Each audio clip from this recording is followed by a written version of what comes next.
Welcome to the Polaris Ace Powerline Park GNCC. We're here for round number 12 of the 2017 AMSOIL GNCC Racing Series presented by Maxxis, an AMA National Championship.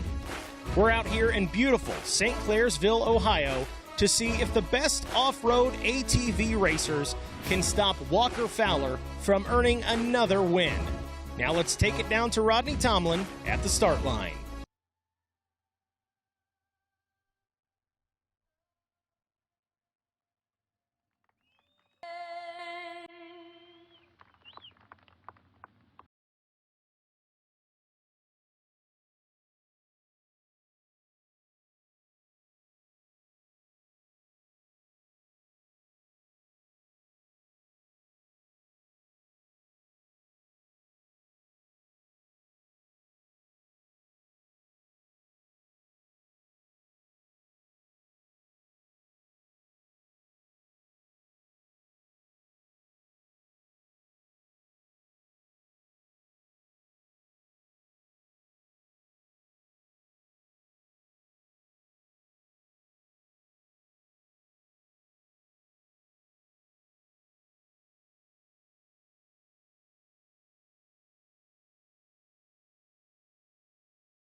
Up next, he rides aboard the number 20 from St. Mary's, West Virginia on a JK Racing AC Motorsports Pirate MX Honda, James Green. The number 816 from Grain Valley, Missouri on a Shockworth Motorsports Spider Graphics GBC Tires backed Honda, Tucker Wyatt. the 14 from Denville, New Jersey on a JMR ATVRiders.com backed Honda, Randy Hamilton. And last and certainly not least, the 201 from Carroll, Ohio, Pierce Performance Maxus and Moose's backed Yamaha ride of Cody Collier. And that, ladies and gentlemen, your starting lineup for this, the Polaris Ace Powerline Park GNCC, as all attention now turning down here onto this start line, and Ricky Towery about to make his way up to that first turn region and begin our starting sequence here at Powerline Park as we celebrate 17 years here at this great facility. And folks, I tell you, it has become a long-lived tradition, not only in the GNCC racing nation, but in the world of Ohio ATV and motorcycle racers as well, as this is becoming one of the hot spots and one of the hot stops as far as the racers and the race fans are concerned. They lined up for a mile or longer just to get in here this morning. They'll be doing the same thing again tomorrow just to come and watch these historic days of racing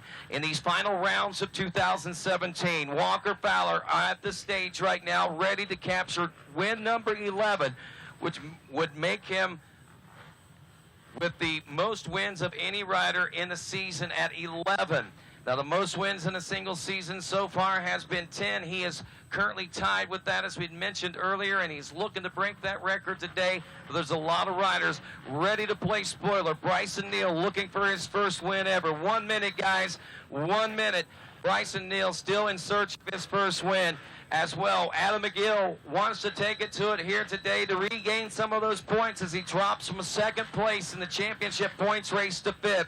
And all those riders continue to jockey here today. Each finish will be very critical. You'll see it.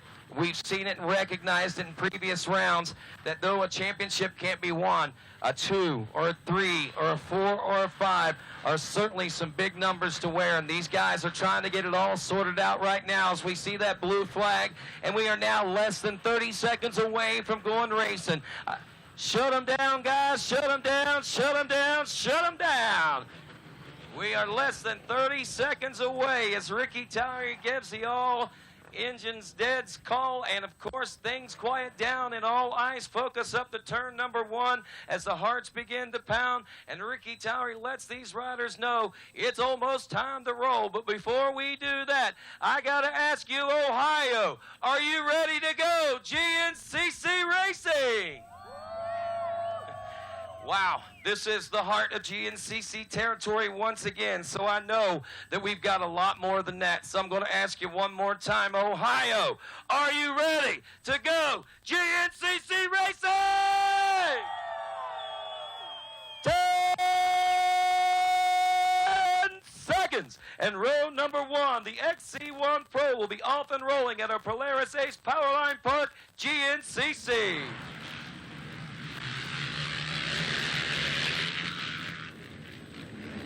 Who's going to grab the $250? It's the number 8, Marty Christopherson, getting his best start so far here in 2017 as an XC1 Pro Class rookie. As we go to the XC2 Pro-Am, Greg Covert, Devin Fionn, Hunter Hart, Steve Covert, Kenny Schick, Levi Cohen, Kenneth Kelly, Wes Kinsley, Devin Masters, Nick Royalty, Charles Dunn, Brandon Barnes, Cameron Bruce, Brandon Eicher, Taylor Uncle, Jay Wagner, J.D. Brown, Wyatt Wilkin, Austin Abney, Billy Dalton, Braden Henthorne, and Sam Huff, all ready to roll in 10 seconds.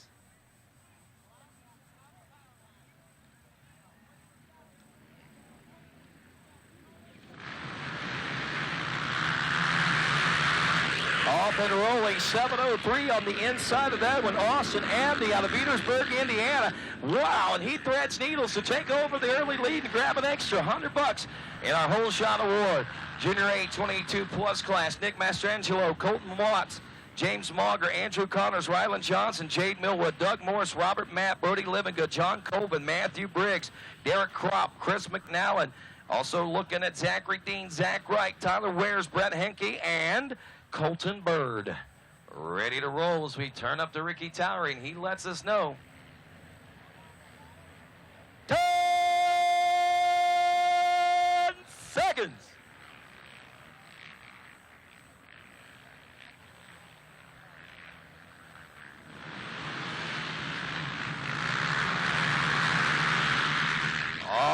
horsepower rolling into that first turn now.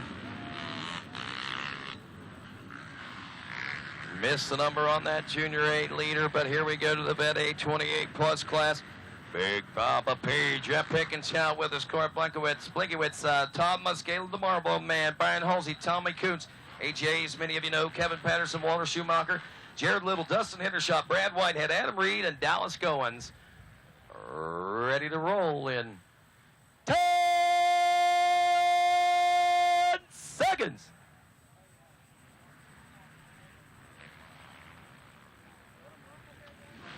Vet A 28 plus. It's the 36. Jeff Pickens from Shamokin, Pennsylvania. GBC Tires, Waynesburg, Yamaha. Fly Racing backed rider. College A coming up next. 16 to 21-year-old riders with Scott Pearson, Caleb Hagan, Tyler Swindle, Joey Lambright, Cage Crispin, Drew Landers, Joseph Yerkes, and Caleb Lloyd. Brandon Thompson, Andrew Babosky, Mitchell Edelblut, Jacob Scott, Seth Wilson. Also looking at McCain Jennings, John Clauda. 10 seconds. Eli Kiger, John Simmons, Colin Dunn, Tanner Walker, Bodie Lamoureux, and Andrew Herring.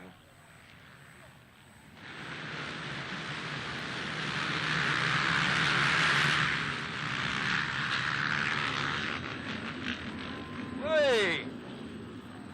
Yeehaw, 217. Drew Landers from Monterey, Tennessee. He's going to get the early lead in College A class today as we go to Senior AB. Not a lot of competitors, but a whole host of competition. Jason Noble also looking at Chris Berry and Michael Hayes. Senior AB 38 plus class. Ready to roll next in 10 seconds.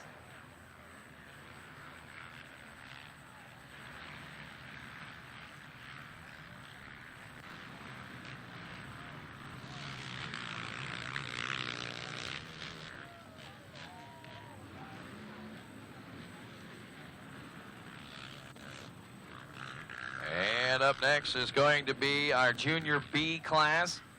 Big battle and championship. David Kite, Brett Fike, Charlie Rogers, Nick Davidson, William Wallace, Cody Eisner, Evan Temko, Travis Mathias, Neil Tolston, Ben Danner, Daniel Ransbottom, Nathan Emick, Andrew Phillips, Tyler Palmer. 10 seconds. Eric Birchwold, Skylar Elliott, Reese Parvin, Chasen Bush, Cameron Klein, Travis Tyler, and Brent Grannon.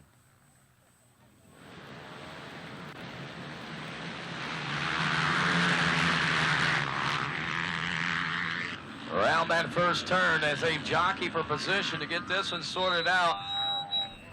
I believe maybe 228, maybe Dick Davidson from Steubenville, Ohio, grabbing that early lead. Vet B30 plus class, Lyle Morrison, Jeremy Gouchard, Aaron Hendershot, Adam Sadlon, Matt LaPlage, William Boland, Brandon Fike, Justin Kerr, Philip Yates, Brad Kearns, John Salsa, also Brian Vasco, David Napo, New York Dave, Tim White, and David Rudder. Waiting on the final words, trying to get those final turns before that wood section cleared out as Ricky Towery monitors this entire start grid to ensure safety for all these riders. It looks safe, and now it's 10 seconds.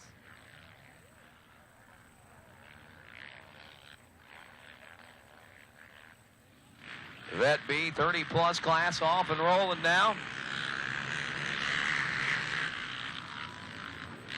Is that Brandon Fike? Quite possibly. 328, I believe that might be who that is.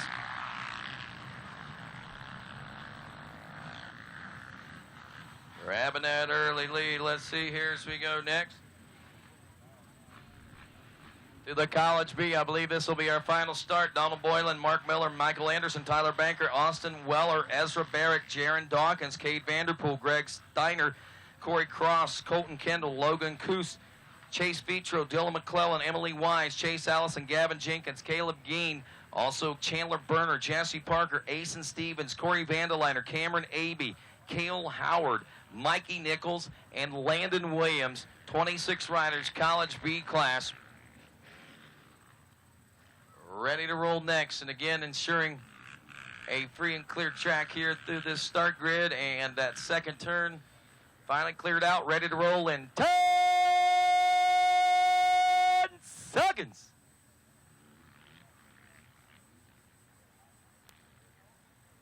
College B, 16 to 21-year-olds. Left-hand turn on this one. See if we can grab the number on this hole shot. 67, Donald Boylan from Parker, Pennsylvania, CRF Pro Graphics, Rath Racing sponsor Ryder going to grab the early lead, the final hole shot of the day here as we roll into this afternoon race. And of course, 2 hours strong. Can Walker Fowler do it? Can he make it 11 wins in 2017? Stick around, find out, or will someone stop him? GNCC Live continues after this. We handle your races, your jumps, and your trails. Isn't it time you give your daily driver the same love? AMSOIL Signature Series Synthetic Motor Oil delivers 75% more engine protection against horsepower loss and wear than required by a leading industry standard. AMSOIL also offers a full family of dirt bike lubricants, giving you above and beyond fortification for your weekday and weekend vehicles. AMSOIL, devoted to protection.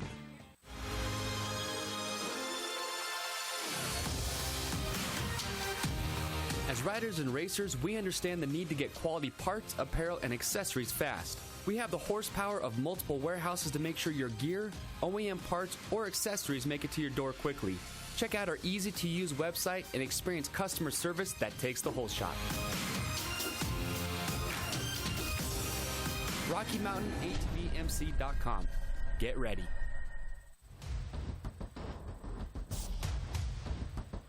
Here he is, Walker Fowler, Grand National Cross Country XC1 Pro Class Champion.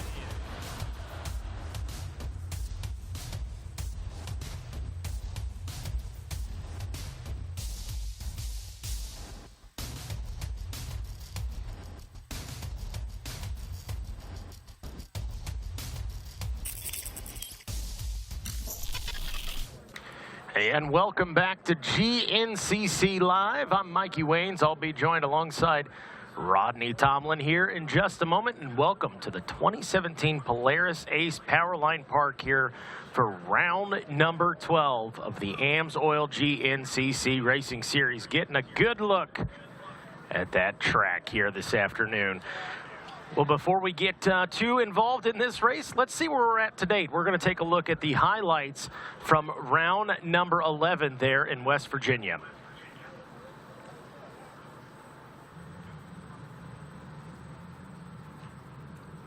So out of the gate there is our XC1 pros. Wesley Wolf getting the whole shot. I was almost going to say Chris Borish, both on those yellow ATVs. Nope, Wesley Wolf, the rookie out of the gate getting that whole shot. And the big story last weekend, you didn't quite see it in that shot, but Adam McGill had some trouble right there out of the gate. But there, Wesley Wolf still in the front of this one as those guys make their way through, getting a look at some more of our riders. Bryson Neal moving his way through, ended up having a real great day out there in West Virginia just a So there we go, Wesley Wolf again. Walker Fowler working his way through in third place right there. I think that was Jared McClure back there in fourth. Different riders picking different lines. There's Landon Wolf walking through. No relation to Wesley Wolf, as I think we've established through the season. But last name regardless, right? So moving through this Parts Unlimited section right there. More looks, can't quite see with the shade if that's the XC1 guys or the XC2. But Wesley Wolf hung on to that lead for a little while, and then it was Mr. Walker Fowler moving through the checkpoint right there. He moved into the first place position, and you look behind him, and what do you see? Nothing. Cloud of dust. It was a whole lot of Walker Fowler a couple weekends ago. That was win number 10 for him, and he's looking for number 11 here today in Ohio. Can he do it? There goes Bryson Neal, who had one of his best races of the season, finishing second place. But there's the man, Mr. Walker Fowler, with win number 10. The season was wrapped up. The championship was wrapped up. Now He chases after that number 11 win here today. So that's kind of the stage it's set. That's been the big story. So talking about this track, let's take a look at the track description with Jared Bolton. Oh, hey guys, what's up? So we're back here at Powerline Park for the penultimate round of the 2017 GNCC season. Penultimate's that word that Rodney likes to use so much, but this is a great course. I think we've been coming here since 2002. It's got a little something for everybody. There's some open stuff, there's some tight stuff, there's a little bit of rock, and of course there's mud. This is the type of place that it could not rain until next year, and there'd still be mud in places. This year we've mixed it up, put in some new trail in some places, which I think will maybe give some different guys a little advantage to jump in and maybe show everybody else what they're made of. Overall, I think this is probably one of the best Powerline Park courses we've had, and actually a couple of our guys that have ridden it have already said the same thing. So with that said, let's get back to the racing. I think everybody's going to enjoy what's in store for them. All right, so now we're getting a look. This is from Google Earth here, taking a look at the track itself. Just a hair over a 12-mile track. Bit of a longer track than we're necessarily used to, but gives you just a little bit of everything you want out here at Powerline Park. Well, there's, you take a look at the start. They start, I think, right near the 1 mile marker and drop in just before, as you see there. So we drop in and we head on out. And so some of the highlights of this will be, and I think most people realize, is that right there, the Powerline mud hole. It has become very famous. You know, when we first started running this race, Gus's mud hole was the notorious mud hole for so many years. But a few years later, we found this spot. It is the Powerline mud hole, and it every year has just gained more and more notoriety, and it has also gained a lot more challenges and challengers. So we head right down to the Powerline mud hole itself, the Powerline, the jump. They actually built a jump. From what I understand, I didn't see it, but I believe that there might actually be 2 jumps down there this year. So. Yeah, you're correct. We actually went out there when we were shooting intros and got a good look at it. And yeah, they've got a couple options. There weren't a whole lot of riders down there scoping it out when we were down there, but the general consensus was the one on the left as opposed to the one on the right. But we'll see. Who knows? Well, you can see that a lot of folks starting to make their way down here to the Powerline mud holes. They drift in from the starting line. And, of course, speaking of the starting line, if you're wondering and just joining us how this thing all got underway, let's take a look at the replay of all of our starts here for the Polaris Ace Powerline Park GNCC. Well, the XC1 start started off pretty good. Normal is they got a great jump off of this one. You know, Walker Fowler getting a good jump off of it. But here's one of the most impressive things. The young gun and the XC1 class. He's kind of an older young gun, but we're talking about the 8 of Marty Christopherson. I think he may have gotten the credit for crossing the stripe first. Walker Fowler, though, grabs the early lead. And in conditions like this, it looks kind of dusty out there. Well, some of the open field sections are. The woods, not so much. But Fowler gets the early lead. XC2 starting an extra $100 hole shot award up for grabs for these guys. And Austin Abney grabbing the early lead in this one as we take a look at this RacerTV rapid replay. And Austin are actually doing a pretty good job of carrying that one right to the woods. So it'll be interesting to see how this great start's going to fare for him. A good start also, probably the best start we've seen out of our young number 8 of Marty Christopherson. Yeah. That kind of threw me for a loop when I said that. I know. I was like, wait a second. We've got a new XC class I didn't know about.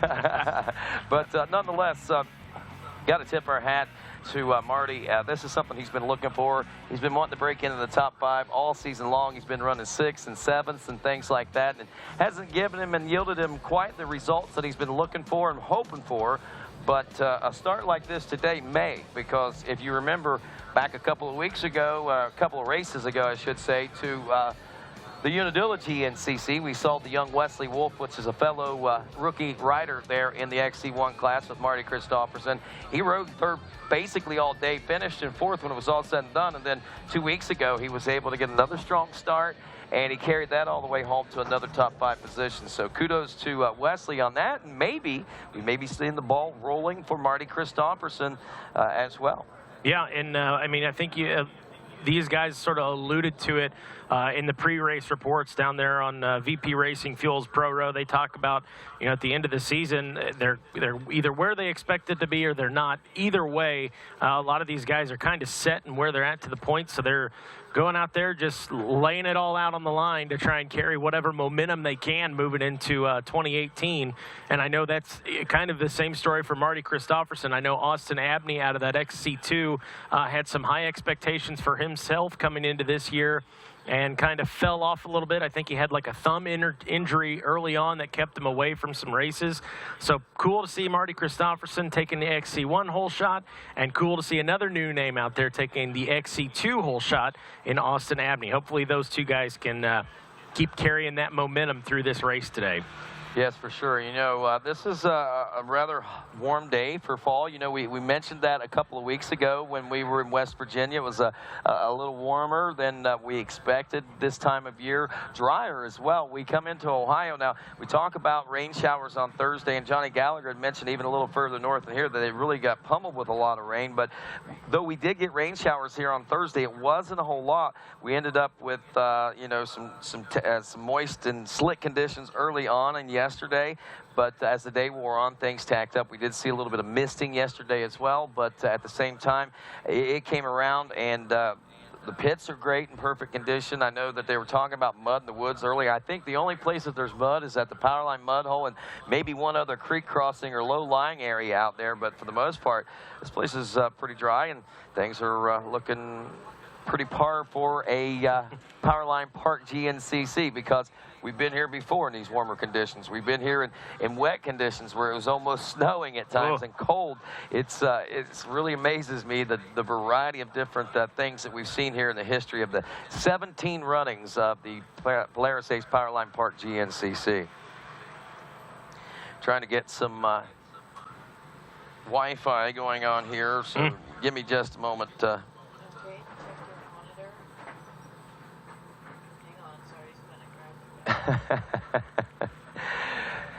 Well, if we take a look at the history here at Powerline Park over the course of the last 4 years or so, Walker Fowler has been a dominant force in that, winning in 2013, 2014, and 2015. Another name that is dominant on the podium has been Adam McGill. He took a second, a third, another second. He actually took the win away from from Walker Fowler last year. But here, check this out. Another name that has been very consistent in the top three, Chris Borich. He's got, he got third last year, third the year before, a second in 2014, and a third in 2013. So you got to wonder, are we going to see the tradition continue here today, or is things going to get mixed up a little bit? We see that Adam did take the win last year away from Walker Fowler, but when talking with Walker this morning, he was alluding to the fact that, he came into this one, he was just trying to do championship point calculations, and all he was trying to do was, and he had a lot of on his shoulders, he was trying to wrap up that championship, so he was thinking in that realm rather than the realm of racing. He says it's a whole different ball game this year, and he learned a lot from doing that last year as well, and he says he's not going to let himself get in that kind of situation again, because he would like to see his name at the top of the leaderboard across the entire way. And though he is not a sore loser, he loses well whenever he does come up a little bit short. He really loves to win. I will say that about Walker. That's what drives that young man. And this is basically, it's basically his home race. I think he lives, an hour and a half from here, something like that? Yeah, about an hour and a half. Got a lot of family and friends here today because he's chasing that 11th win. Well, I'll tell you what, we talked about it. We know that Walker Fowler has got the points chase wrapped up as far as the overall is concerned. But one thing that we haven't alluded a lot to here in recent races or all season, if you want to bring that graphic back up, unless we've got riders coming through or something, but we've got a really tight points battle going on for that second place position. But we'll talk about that again later. Here comes our leaders now as this looks to be, is that a 4? I can't quite tell. Just enough of a glare. I think that is number 4. Wow. In our first look. And that is actually the line between the two choices they had that everybody said they were going to hit. So, well, that looked consistency. Like the Cobra, if you will, of Jared McClure leading this one, and Walker Fowler in second. And look at this. They've already got themselves quite a bit of a gap that has started to open up there. There's Chris Borich, the number 3 machine, and as anticipated, he should be a podium contender today if history has anything to say about it, that's for sure. you were kind of alluding to the points this season and Walker Fowler being well out in front with 325 points on the season. Bryson Neal comes into this one with 194, so Bryson has moved in to that number 2 right. spot. That's one thing that I wanted to point out. If you remember when we went into the last round of racing, Adam McGill was sitting second in points. He has dropped all the way back to the number 5 position in point standings right now. Unfamiliar territory for the Gator here in the last few years for sure. Jared McClure moving into the second place spot. Really between this third place guy and the 5th place Adam McGill, that's really tight still. It's 183 points for McClure, 182 for Chris Borich, and 180 for Adam McGill. So those guys are all going to be jockeying for the number 2 position by the end of the season. Well, I'm still trying to get some Wi-Fi up. For some reason, are having some problems here locally, at least on this particular computer again. So we're going to try to get online here. And I'm having issues getting online even here with my hotspot because I can't get on the Wi-Fi here. So, man, this is just not a good day to try to keep up with everything going on right now, that's for sure. But anyway, so we got to look at those points there, and that's one thing that I think that we ought to keep an eye on as well. I mean, even though it's a 9-point deficit between McClure and Bryson Neal, and only 1 point between McClure and Borich right now, and only another 2 points back to Adam McGill, I think that the heated spot right now is the second place position. I think that, you know, Bryson Neal came in here with, I think, a lot of confidence into this weekend, and though he knows he's in second place, you know, it seems like he wears that challenge very well. He didn't seem to be a bit nervous coming into today's race. He actually just sounded like he wanted to come out and win. He wants to get and etch that first win in his belt so he can get it out of the way, as they like to say, because once you get the first one, you know, the rest of them usually come a little bit easier. Yeah, that's very true, and he's carrying a lot of momentum. I know he was very, high-spirited, whatever you want to call it, after round number 11 there in West Virginia just a couple weeks ago. My computer is down, Chelsea. Computer is down.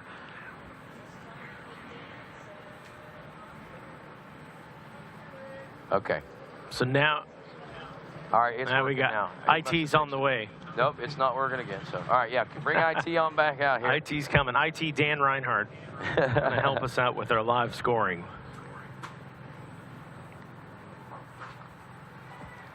So now we've got our first rider through. Look, I can't make out. Is that the number 4 out in front? Yeah. I think, I believe it's the sneaky snake Jared McClure out in front. Looked like it was Walker Fowler right behind him in second. Those two guys riding pretty much tire to tire. And here is Chris Borich now coming into the third place position as he crosses the finish line. I'm not sure the time distance. I'm going to guess somewhere around 30 seconds. But seeing a little bit of separation between the first and second place riders and the rest of that pack.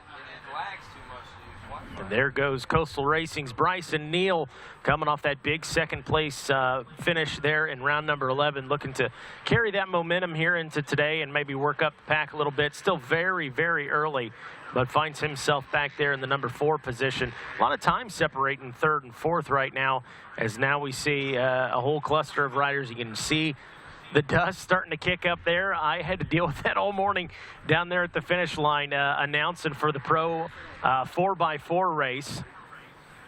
The dust there at the finish line. I don't think it's too bad really anywhere else, but right there at the finish, ooh, it gets hard to see. You were right. We were right. Jared McClure, the Cobra, out front of this one with about a second and a half between he and Walker Fowler, and that's about what we expected. They're kind of shadowing each other right now. Chris Borich is running about 25 seconds back in the number 2 spot. And, you know, Chris somewhat comfortable right now in third, but 14 seconds back behind him, there is Bryson Neal. Marty Christopherson, your early, the whole shot award winner, I guess you would say. 34 seconds back now in the number 5 spot. Landon Wolfel, LW7 in 6th place right now. We see that Adam McGill is running 7th to open things up. Josh Merritt is 8th. Wesley Wolf in the number 9 spot aboard the 741. This is not the strongest start we've seen out of this young man in the last few races, and obviously it is showing and reflecting that in his his results right now. But don't count this young man out, though. 25:54 lap time that last time around. Wow. He's got quite a bit of time to peel off there, man. Look at the lap time to McClure, 24:28. Mercy sakes alive. He's on rails out there. A 24:30 for Walker Fowler. And whenever you start going all the way back to Wesley Wolf, he's almost a minute and a half slower on that lap time. So I guess that's part of getting those good starts. You know, he talks about if he can get up, and he did at Unadilla, and he did there at Masontown a couple weeks ago. Keying off those guys and riding with those guys, it pays huge dividends. And if you don't get that start and you can't get up there and see those guys and ride with them, well, you see what it does. It puts you in places back like a ninth place overall, and maybe even further back after time adjustments. I believe that was Fowler moving through. Did we have a shot of McClure? And there's McClure. So it looks like Fowler is now our new leader heading into the woods section and got a pretty good lead. So not sure if McClure got hung up on something or what, but Walker pretty well out in front. Well, apologize for the camera right there. It's a little dusty, and on top of that, a little washed out. There is the number 3 of Chris Borch, but the sun, it keeps going in and out of the clouds, and it's causing a little washout. It's obviously out of the clouds right now, and got that particular shot quite a bit brightened up right now. There is your 4th place position ride. Bryson Neal, who is trying to ride his own rails out there, about 15 seconds still behind the number 3 of Chris Borch.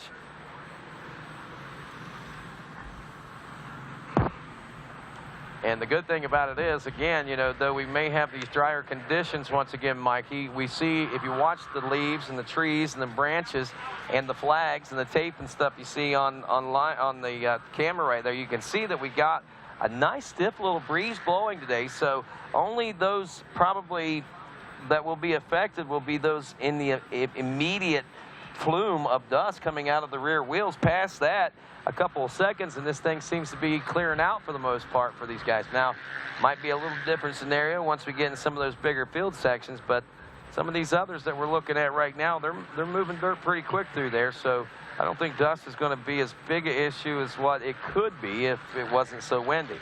Yeah, you're right. I think back to last round. I think it was actually the bikes on Sunday, but it almost seemed like those guys would drag their feet through some of the corners to kick up as much, Sipe specifically trying to kick up as much dust as possible. I don't know if this breeze is going to let them do that here this weekend. Well, we'll find out as we watch and wait with bated breath. Again, your leader now looks like Walker Fowler has gotten around Jared McClure. Borch still in 3rd. Neal is still in 4th. Here's something to point out. If you read Quickfield this week, we've been, and if you watched here on RacerTV last race, you know we got some heated stuff going on as far as the XC2 Pro-Am class is concerned. You got Hunter Hart in that number 5 position overall right now. And Devin Feehan is running 5th place overall. He's 1.5 seconds behind Hart. And these guys are battling for that championship in the XC2 Pro-Am class. Hunter Hart needs this win and also needs to win at Indiana in order to capture the championship. Right now, it's kind of damage control for Devin Feehan. He needs to try to get out there and get ahead of Hunter Hart one more round so he can try and claim this championship himself.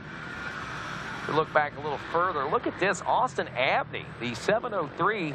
Is he the one that grabbed that whole shot, yeah, right? Correct. Austin Abney, the 703 from Petersburg, 3 seconds behind Feehan and Hunter Hart right now. That's impressive to see that Abney's been able to keep that pace. And this might be the changing of the guards for Abney. This might be the opportunity he needs to find out what that level is that he needs to race at and ride at to be competitive in this XC2 Pro-Am class. Yeah, that's exactly right. I kind of alluded to it early on. He had a pretty big, I know him well because he lives probably 20 minutes from me, but he had big expectations for himself coming into this year and battled some injuries with a thumb, and I think he's a little disappointed. So I think, heading into these last few races, man, he's got to feel good about this. For sure, and to get the whole shot, to be running with the 2 most heated riders on the racetrack, keeping them in sight right now, running 7th place overall. Yeah, it's got to be pretty pumped right now.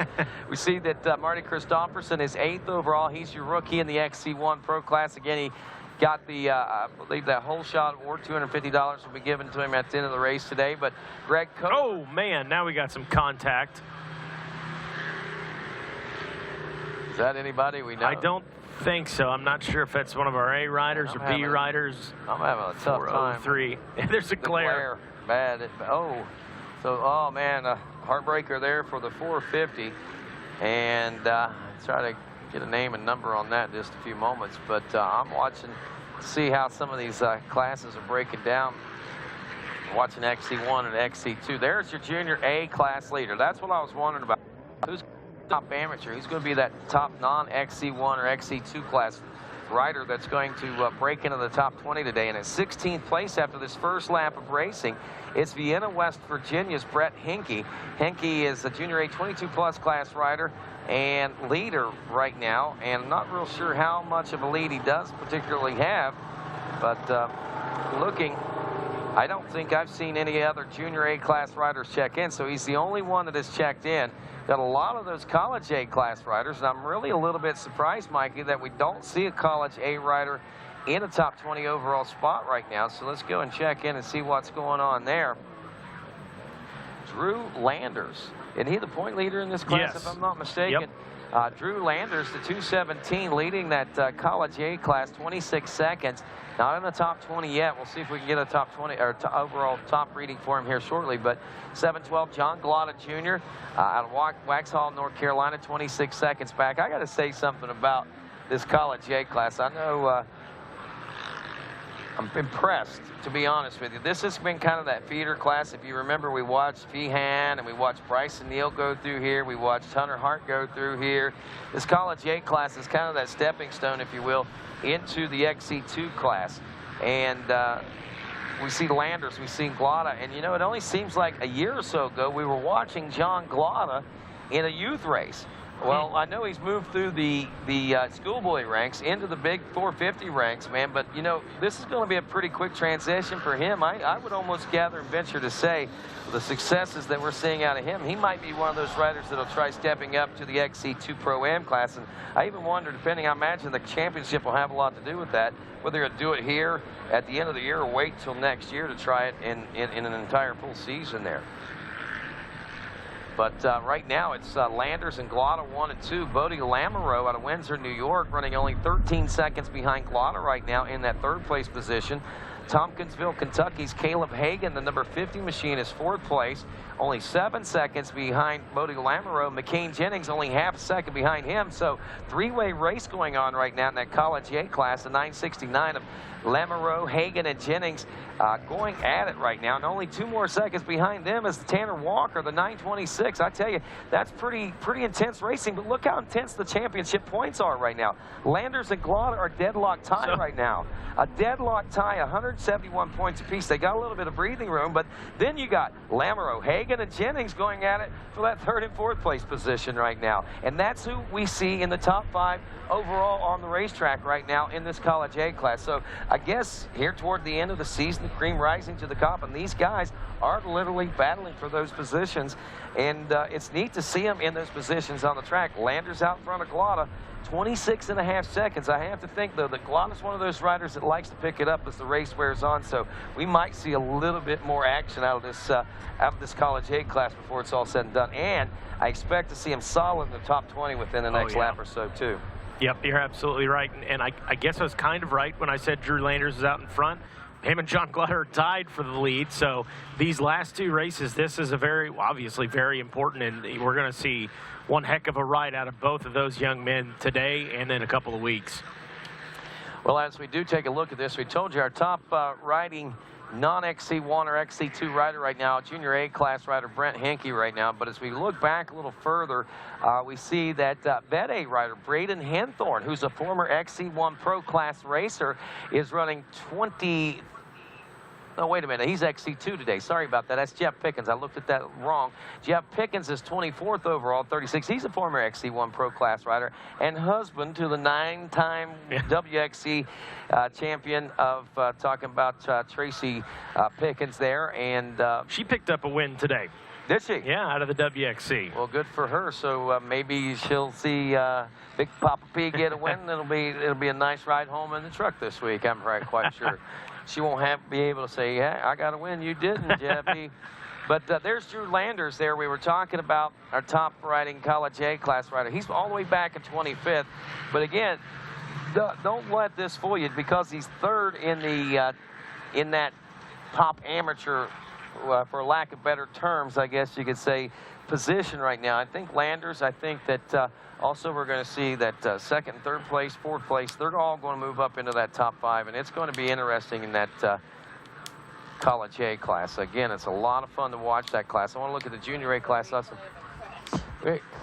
Well, let's head back down at the creek jump. We've got some pretty exciting things going on there. You know, we watch those guys go by. They make it look so easy, and now we see why the spectators are there. Yeah, that's exactly right. Hopefully he's all right. I think he's going to be. Yeah, look at that. He's getting back up. He's racing the quad. He's back like, up. I'm good. I'm good. Let's roll. That was slow motion. I bet you we watched that in fast motion. He was back on that with no problem right there. There's Walker Fowler leading this one, as I believe we may be nearing the completion of a second. Now, we're 17 minutes out. No, wait a minute. That's... Well, they did bypass a little bit, too, on lap 1, didn't they? That's right. It's about 2 miles, I think. They said they're bypassing, well, at least a mile, I know, and maybe mile 2 and 3 also. So there's probably a couple miles in there. So we could expect to see this next lap as much as 5 to 6 minutes longer, but I wouldn't necessarily count on it. If it is, that's going to put us well over the 30-minute mark on lap times, and that's, wow, going to make for a long race day. So we're looking at things right now, watching. I believe that we may see Chris Borich has now moved into the number 2 position, Mikey, as it looks like that something might have happened to the Cobra out there. Didn't see the number 4 going by unless he was ahead of Walker Fowler. We didn't see it, but we're thinking right now that Borich is up to the number 2 spot, Fowler out front. And if that's the case, we should be seeing, and there he is, the number 5 of Bryson and Rocky making their way through. Rocky's the quad, by the way. Yes, yes. That was the text that I got from him. Me and Rocky are ready to make it happen. There's McClure right there, the sneaky snake falling back just a little bit. So being out front under that pressure maybe forced him in a little bit of a mistake, but I almost have to tend to think that this track itself offers its own challenges, and I don't think it was pressure that forced him into a mistake. It was just this racetrack. It's certainly challenging, there's no doubt. Hard packed, slick in some areas, soft, muddy in other areas, a variety of different terrains that these riders are going through. A little bit of rock. They've got a rock garden they'll be going through out there, so a lot of diversity as far as the GNCC is concerned here. No mountainous terrain per se, but good challenging terrain. And they're getting all the challenge they want. Little battle going on, or are we working? Surely we're not working around a lapper yet. That's Marty Christofferson out there in front, I believe. That might be. Is that McGill? Send it. McGill and the boys. I don't know. McGill is back in that number 9 position there a bit ago, so I don't know if he's gotten around Marty Christofferson or not. That could have been Wesley Wolf, or even. Well, I don't think it was Wolf. But we got a pass going on there and a fist pump whenever it was made on the outside.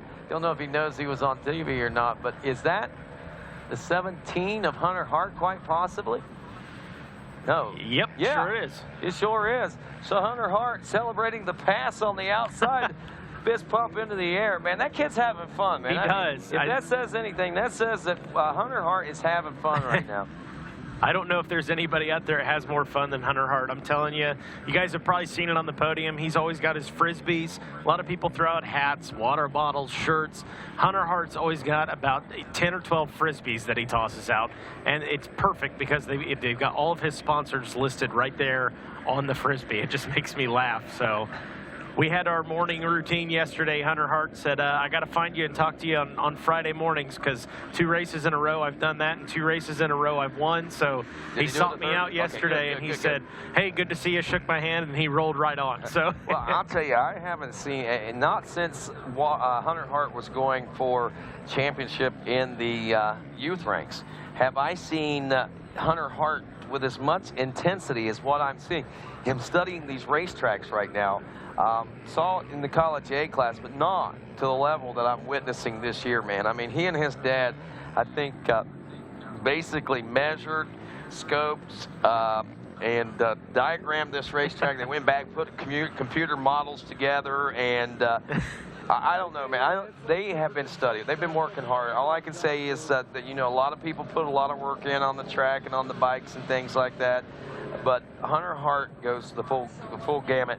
I mean, we're talking, you know, the planning, the training, the bikes, everything, man. And I mean, he's out here intensely trying to figure this racetrack out because he's got to win these next 2 rounds to win that championship. And Feehan is not far behind when we take a look at the standings out there. So Hunter Hart and Devin Feehan were only 1.5 seconds last time. I think that might have been Feehan that he might have got back around. So I think they, again, are going back and forth at it. Well, looking at this one right now, Jared McClure was out front. He has now dropped to, I believe, 5th physically on the racetrack. That moves Walker Fowler into the number 1 spot. Chris Borch is up to 2nd.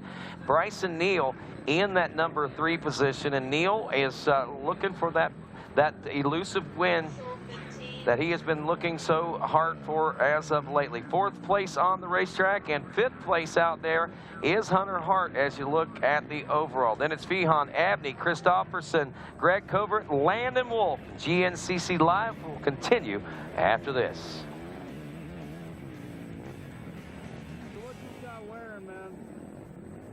GNCC is Old Eagle 50 cal, cowboy boots, diesel trucks, Copenhagen, Bush Light kind of men.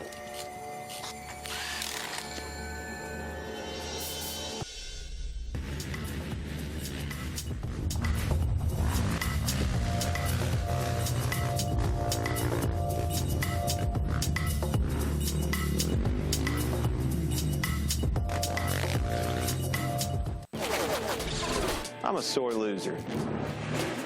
I'm a sore loser. Losing is not an option for me. Be the best. The best? The best. You have to have the best equipment under the hood. That's why I only use Cometic products in my engines. Cometic gasket. Cometic gasket. Cometic gasket. Cometic gasket, a superior quality gasket For those of us who demand the highest level of performance. I'm Barry Hawk, 8-time GNCC champion, current Coastal Racing team manager. Coastal Racing depends on Evans coolant because there is a lot of variables in GNCC racing. Toughest, most demanding sports there is. From my experience, without a doubt, Evans is the way to go. We have it in all of our race bikes, our race ATVs, our UTVs. It is for sure, without a doubt, a must on our race team. The pros use Evans coolant, and so should you. And welcome back to GNCC Live. Rodney Tomlin along with Mikey Waynes. And, of course, we are here at the Polaris Ace Powerline Park GNCC. It is round 12 of the AMSOIL GNCC Series in St. Clairsville, Ohio. Kind of home stomping grounds of a lot of GNCC racers. And this is kind of in the heart, kind of like where we were in Masontown a couple weeks ago, where the GNCC early days were. We also welcome aboard Wexer, the WEXCR, something like that, as they are a grassroots series over here in this area of Ohio and West Virginia. So we welcome them out in co-sanction this weekend, and here we are in Ohio in the fall.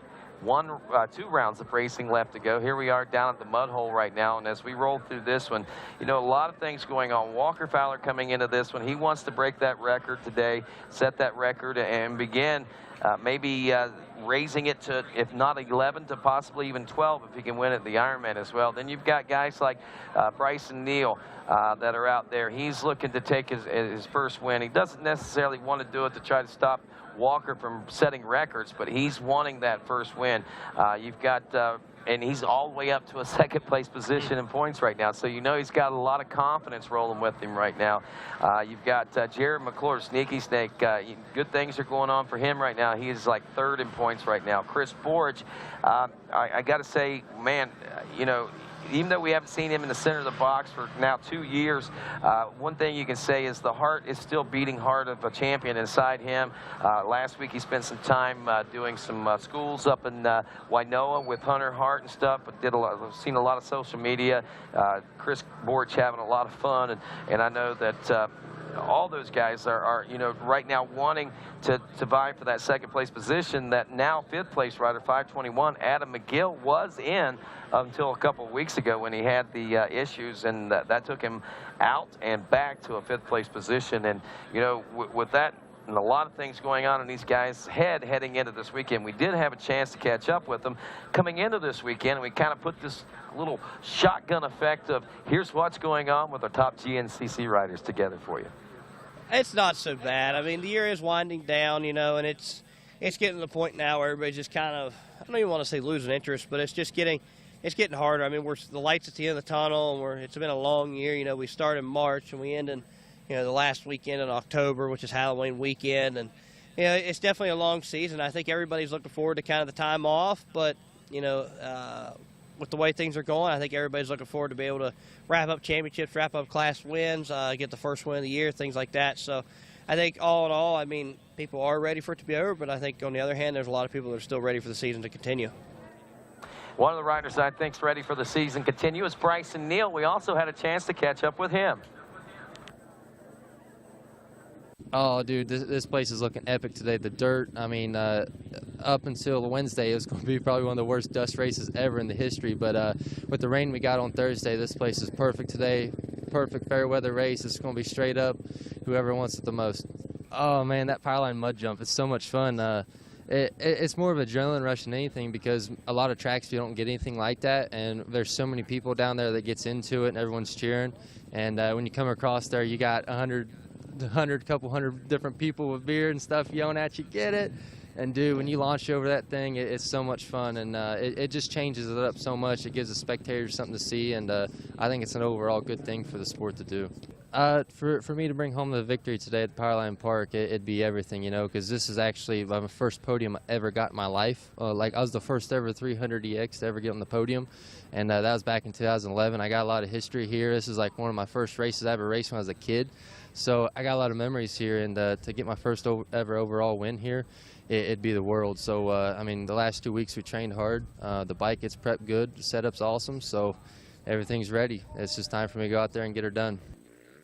I'll tell you what, man, and Bryson, I think, kind of hits a pretty good point there, talking about this space. Now, it's special for him because, you know, being from Ohio and this being one of his first races, there's a lot of, you know, we get all that. But, you know, I think when we look at the big picture, something about the Powerline Park GNCC in itself is a special event. You know, a lot of times we come into this event, you know, and you're wondering, what hype are we going to be going? You know, maybe the championships have already been wrapped up. There's not a whole lot of going on, but it seems like there's always some element that comes to rise here at Powerline. I don't know what it is. I mean, we've seen it in two wheels throughout the entire history.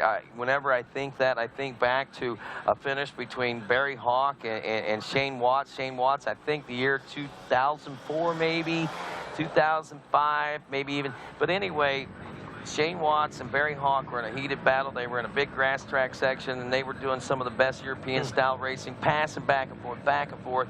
When they came around to the final finish, you know, I mean, if I remember right, it wasn't for a championship, wasn't for anything but a ride for pride for Shane Watts. Shane Watts gets up on the bike, stands on the seat, both hands spread wide like Jesus Christ Superstar, and rides his motorcycle standing on the seat across the finish line. One of the most spectacular things. That's amazing. And to me, man, it's little things like that make this Powerline Park GNCC so special. You know, whether it be the champions that are crowned here, whether it be the moments that we remember like that. You know, Adam McGill might look back on this one and remember it as one of the dustiest races that he ever rode on a cold, wet, dusty morning. Well, it wasn't wet. There was puddles of water off to the side of the racetrack. He went off into the into one of these mud holes and ended his day and nearly almost a lot of other things that day. You know, I mean, just this particular race holds a lot of history to it.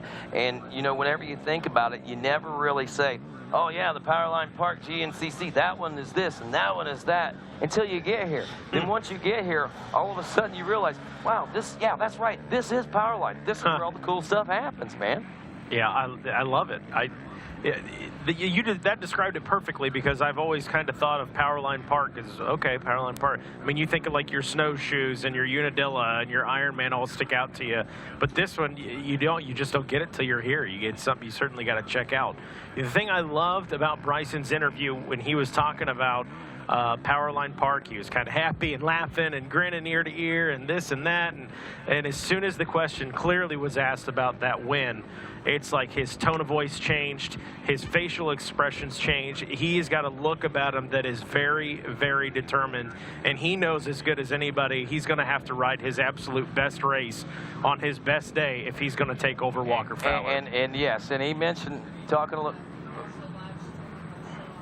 Just want to let folks know we are live streaming on Facebook right now, so if you get a chance, be sure and share that along to your friends there and let them know where you are and what's going on, and be sure and comment on it and everything. But yeah, Bryson's big things going on there. He knows that he's looking forward, and he is trying to chase down this guy right here right now. Got a lot of real estate. Wow, man, look at Power. And he had time to give a fist pump. That's insane. That he is rolling the coal right now, my friends. I mean, he's not riding a diesel, I know, man, but golly, that Walker Fowler's riding a whole different level right now. And man, I think the race fans down there are all like, wow, did you see it? Was that Walker Fowler? Oh, yeah, don't blink. Yeah, you might have missed that one, race fans. Now, looking back to second place, a lap ago, Walker Fowler was 1.5 seconds behind Jared McClure. Crazy how much 30-plus minutes or so will change things as now Walker's former biggest nemesis on the racetrack, and Chris Borich has made his way into the number 2 spot. And I have to tend to think, man, Chris Borich is going to be a thorn in the side again of Walker Fowler. Maybe next year, I don't know. I might be shooting my mouth off here and stuff. Maybe wishful thinking, but I'm expecting big things. There's Bryson Neal checking in. Don't look like he's really gained a lot of ground on Chris Borich, but he hasn't lost any either. See another rider going by. I don't think that was one of our pro riders, but if it was, Marty Christopherson is whom it would have been, but Marty about 35 seconds back. We should be starting to see those XC2 guys start to come into play also. I think they're starting to catch these guys physically as much as time adjustment out here, and that's going to get to be very interesting as well. Nearing the finish line region, I don't know, this is probably about a half mile, 3/4 of a mile over there on the power line. I love that shot. Yeah. That is the I think classic power line shot right there as they ride up that power line with those power lines and those power towers in the background. That right there is the shot that lets you know exactly where you are. There is, I think that was McGill. I think so too, the 521. He might have moved up a spot. That'll put him in the 4th place position, possibly around Jared McClure. And that almost signals and indicates issues for Jared McClure. I know we're a long way away, but we might have to go down and check if he don't come through here pretty soon. Find out what's going on there, Mikey. Unless that was McClure was the rider we missed, perhaps. Might have been. And they are going to call this a 4-lap race, so they have made the clarification. We are right now still about 5 minutes late, so we're 5 minutes longer than what we were. I was expecting 6 to 7 minute longer lap times. 24:28 was the lap time this time around. Better write that down or we're going to miss it. And 24:28 was the lap time on this one, and we're going to compare the lap times and see how much time they did actually gain, or not gain, but how much more time was added on the racetrack itself with the relationship of the start to the finish line itself. And then we'll also be able to compare lap times from those long 12.8 mile long courses. 12, that's almost was it 11.8 or 12.8? I believe it was 12.8. It's almost a 13-mile racetrack. Yeah. That's probably one of the longest racetracks, not only in a long time, probably one of the longest racetracks I've seen for an ATV battle. Walker Fowler now checking in for that number 2 lap and in the number 1 spot this time around. Lap time 31:09. So we go, that is about 7 minutes, just as we had expected, 6.5 minutes or so, 6:40. But regardless, that is exactly, so 2 miles is about what it is. This is averaging about two.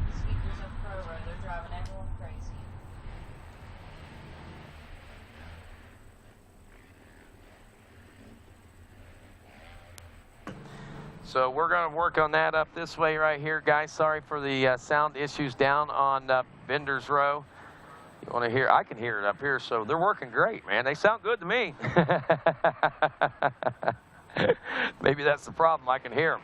Wow. So Chris Borich is in 45 seconds in the number 2 spot. His lap time of 31:28. So he is running about a 19-second slower lap than Walker Fowler. I think he was only 14 seconds on the slower lap last time, so he's running about the same. So par for the course for Borich and Fowler. So Fowler picking up the pace and Borich is maintaining it as well. And speaking of Borich, there is Chris Borich making his way into Pro Row now. Fresh pair of goggles, quick drink of water, and a fresh tank of gas, and he is off and rolling. Into the coastal pits goes now the number 5 of Bryson Neal. Fresh pair of goggles, splash of water, and a splash of gas. Here comes, and that is the number 4 of McClure, I believe. So, no, we haven't lost him. We just kind of miss him. We did miss him going by there. That was him. So that does mean that McGill is in that 5th place position.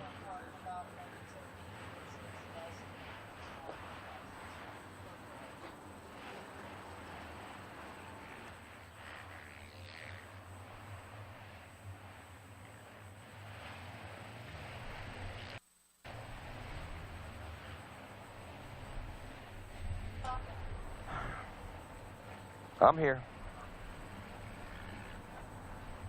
So, as we were saying there, Bryson Neal into the pits, Jared McClure into the pits. The 521 of McGill in the number 5 position is in the pits now. So that gap of his is now opened up to 45 seconds between him and Jared McClure, waiting on Hunter Hart to check in for that 2nd place position.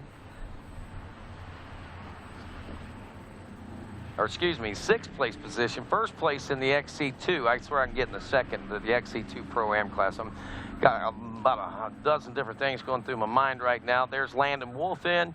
Marty Christopherson is in. Wesley Wolf is in. Josh Merritt is in. So we got our XC1 boys. It's Fowler, Borich, Neal, McClure, McGill, your top 5. Landon Wolf in 6th. Marty Christopherson in 7th. Wesley Wolf 8th, 9th. Josh Merritt. Hunter Hart is now checking in 10th physically on the racetrack. And there he is checking in at the finish line. With what place overall is the question we wait with bated breath on right now. It is 6th place that we're looking at now. So Hunter Hart in the lead. 2nd place, Devin Feehan. And the 2 New York natives going at it here. 1.5 seconds is all that separates them. The lap time of 32:17 for Hunter Hart. 32:18.04 to a 32:17.95. These guys riding nearly identical lap times right now, shadowing each other across the fields of Ohio. So Feehan is 7th now. 8th place, Landon Wolf in 9th place, Marty Christopherson, and rounding out the top 10 is Wesley Wolf.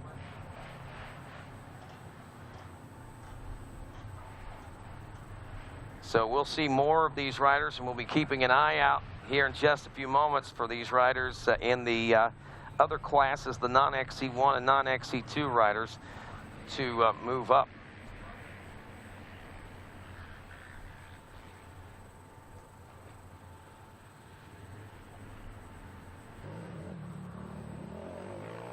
So watching a little bit of racing action here. We're going to go in and check in with some other classes here shortly. I think we'll go in one class I'm going to want to take a look at, but I want to give these XC2 guys a chance to check in with their 2nd laps. Is that Junior B and the Vet B classes.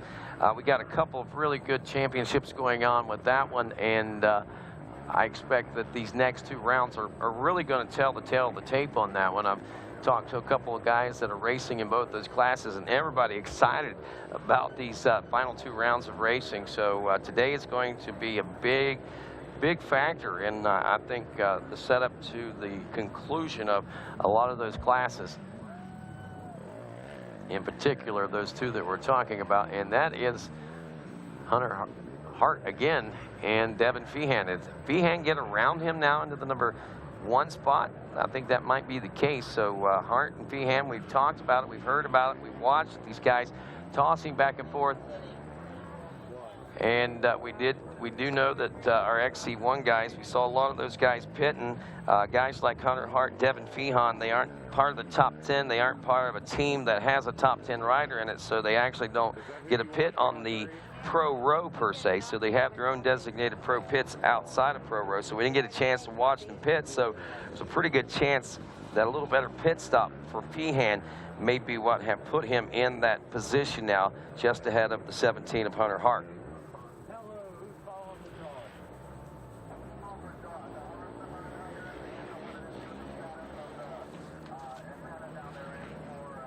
So watching this racetrack right now, and the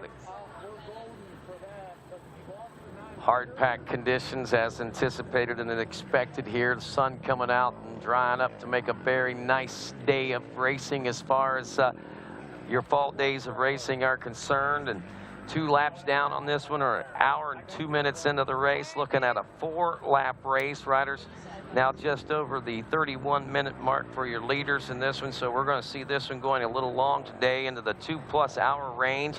Chris Bortz right now in the number 2 spot. Got Bryce O'Neill in 3rd. Jerry McClure is in 4th. And Adam McGill back to it, rounding out your top 5. Then your your leader in the XC2 class is that of Hunter Hart. He's running 6th with Devin Feehan behind him in 7th. I actually think they might have flip-flopped positions. Landon Wolf was 8th overall. Marty Christopherson 9th. Wesley Wolf rounding out your top 10, one of our top rookies. We'll be keeping an eye on him, see how his day goes. Stick around. GNCC Live continues after this.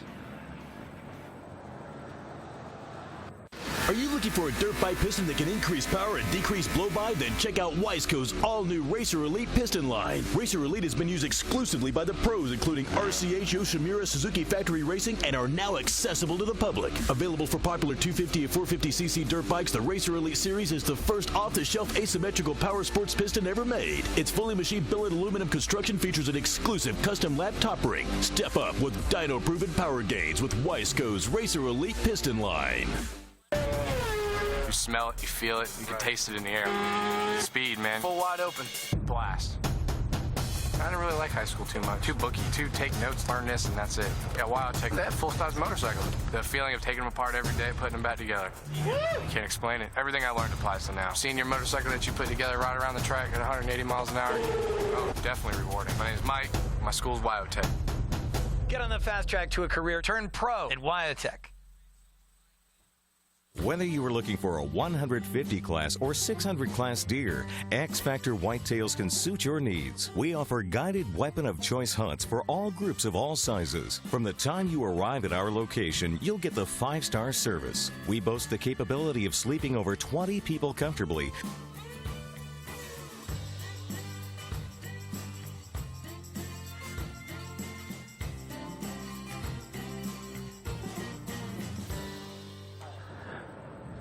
And welcome back to GNCC Live. Rodney Tomlin along with Mikey Waynes as we come to you from round 12 of the AMSOIL GNCC in St. Clairsville, Ohio's Powerline Park GNCC.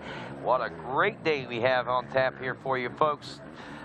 We got great weather conditions, smiling faces out there, and a huge crowd on tap with us here. No doubt about that, as we got Pirate MX Power Sports in the house with us this weekend, and full force, and glad to have them out there and taking a look at the track. You know, we talk about the hard pack consistencies of this track, but there is some of that right there in this area right here, the Powerline mud hole. It doesn't matter how dry it's been around here, how long it's been since it's rained, there's always water in the Powerline mud hole down there, and it always offers up a lot of excitement for the race fans.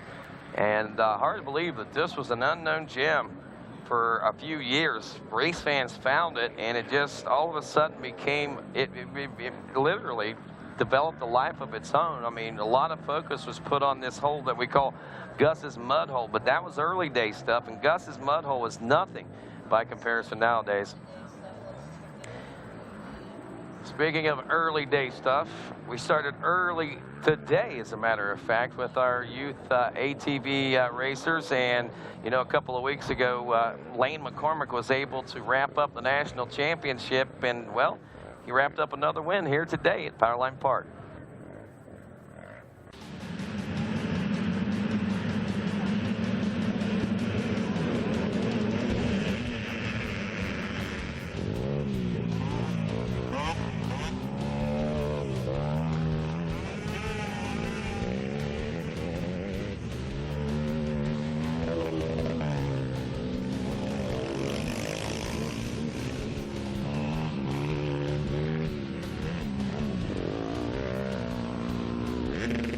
Well, Lane McCormick, man, another win. You wrapped up the 2017 season. This one just icing on the cake?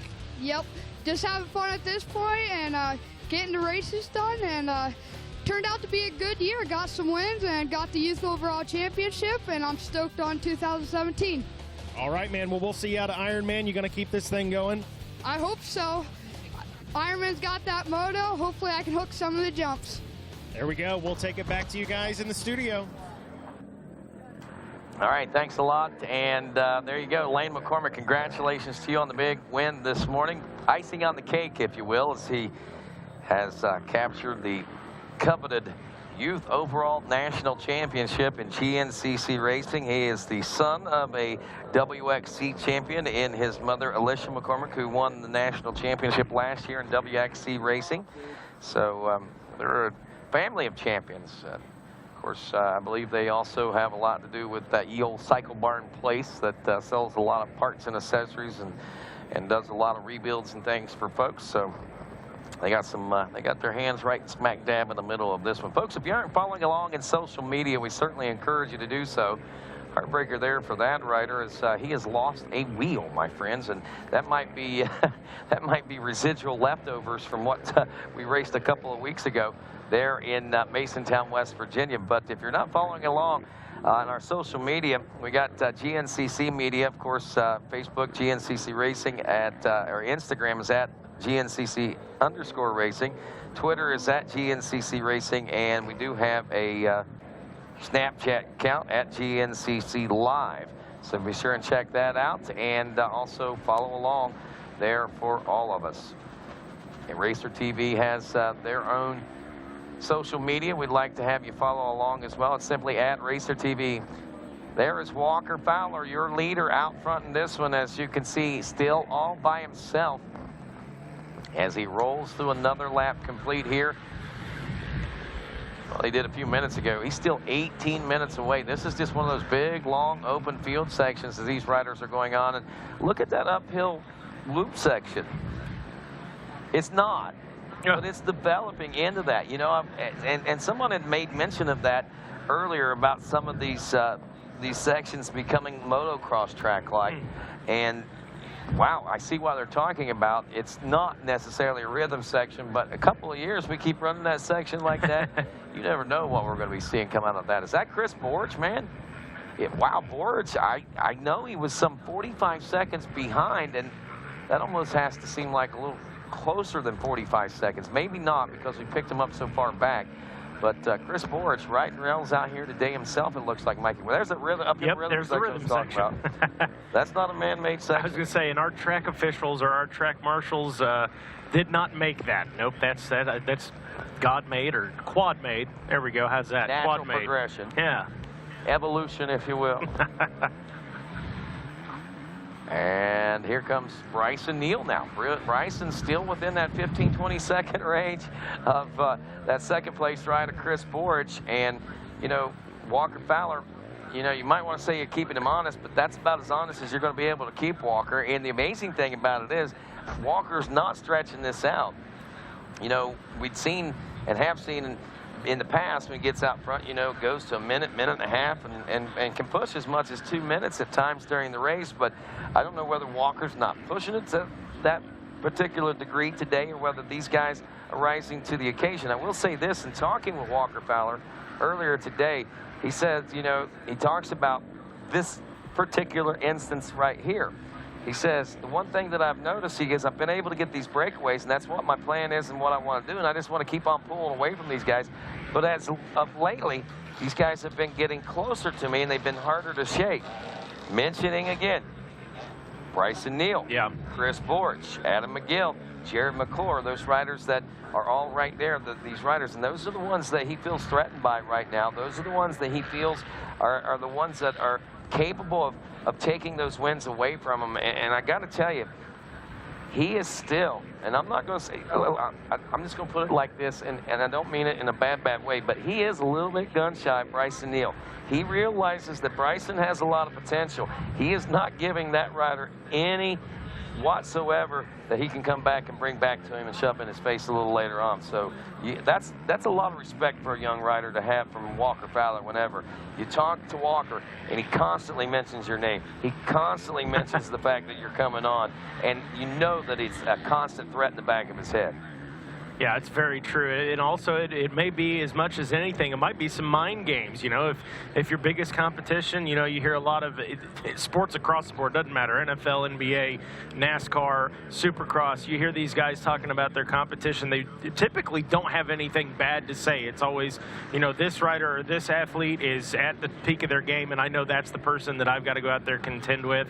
And maybe in Bryson's head, it gets him to kind of not reel it in necessarily, but kind of be like, yeah, I am that good. You're right. And there's the confidence. It can work both ways. It can give him overconfidence, but it also might give him the confidence that he was needing to get to the next level. Taking a look now, as we said, waiting for those XC2 guys to check in and some of those other classes to start taking a look at this. And just as anticipated, we are starting to see that College A class make its way into the top 20 overall right now. It is still Brett Hinke, though, in the 17th place overall from the Junior A 22 plus class, who actually has the top amateur honors right now. But if you look at it, his last lap time around was a 34:36.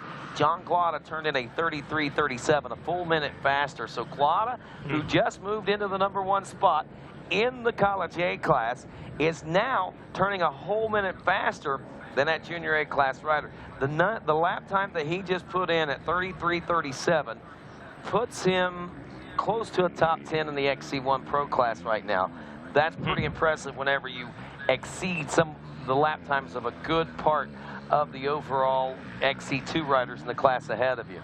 Yeah, it's impressive to say the least. Well, with that, let's go ahead and jump into some of these classes. This is not, well, we could do a Mid-State Chevy Midway report, but I actually want to focus right now a little bit on like these other classes, this College A class in particular, and we'll take a look at point standings in this one as well, Mikey, if we can pull those up here real quick and take a look at it. John Glada, Drew Landers, there it is, the 171 points that we were talking about. That is the point standing. We were looking at these guys, so there we see a minute and 37 seconds separating these top guys. Glada should be able to move into the points lead after this race day. As far as the 3rd, 4th, and 5th place positions are concerned, Bodie Lamoureux's running in 3rd right now. That's consistent for him.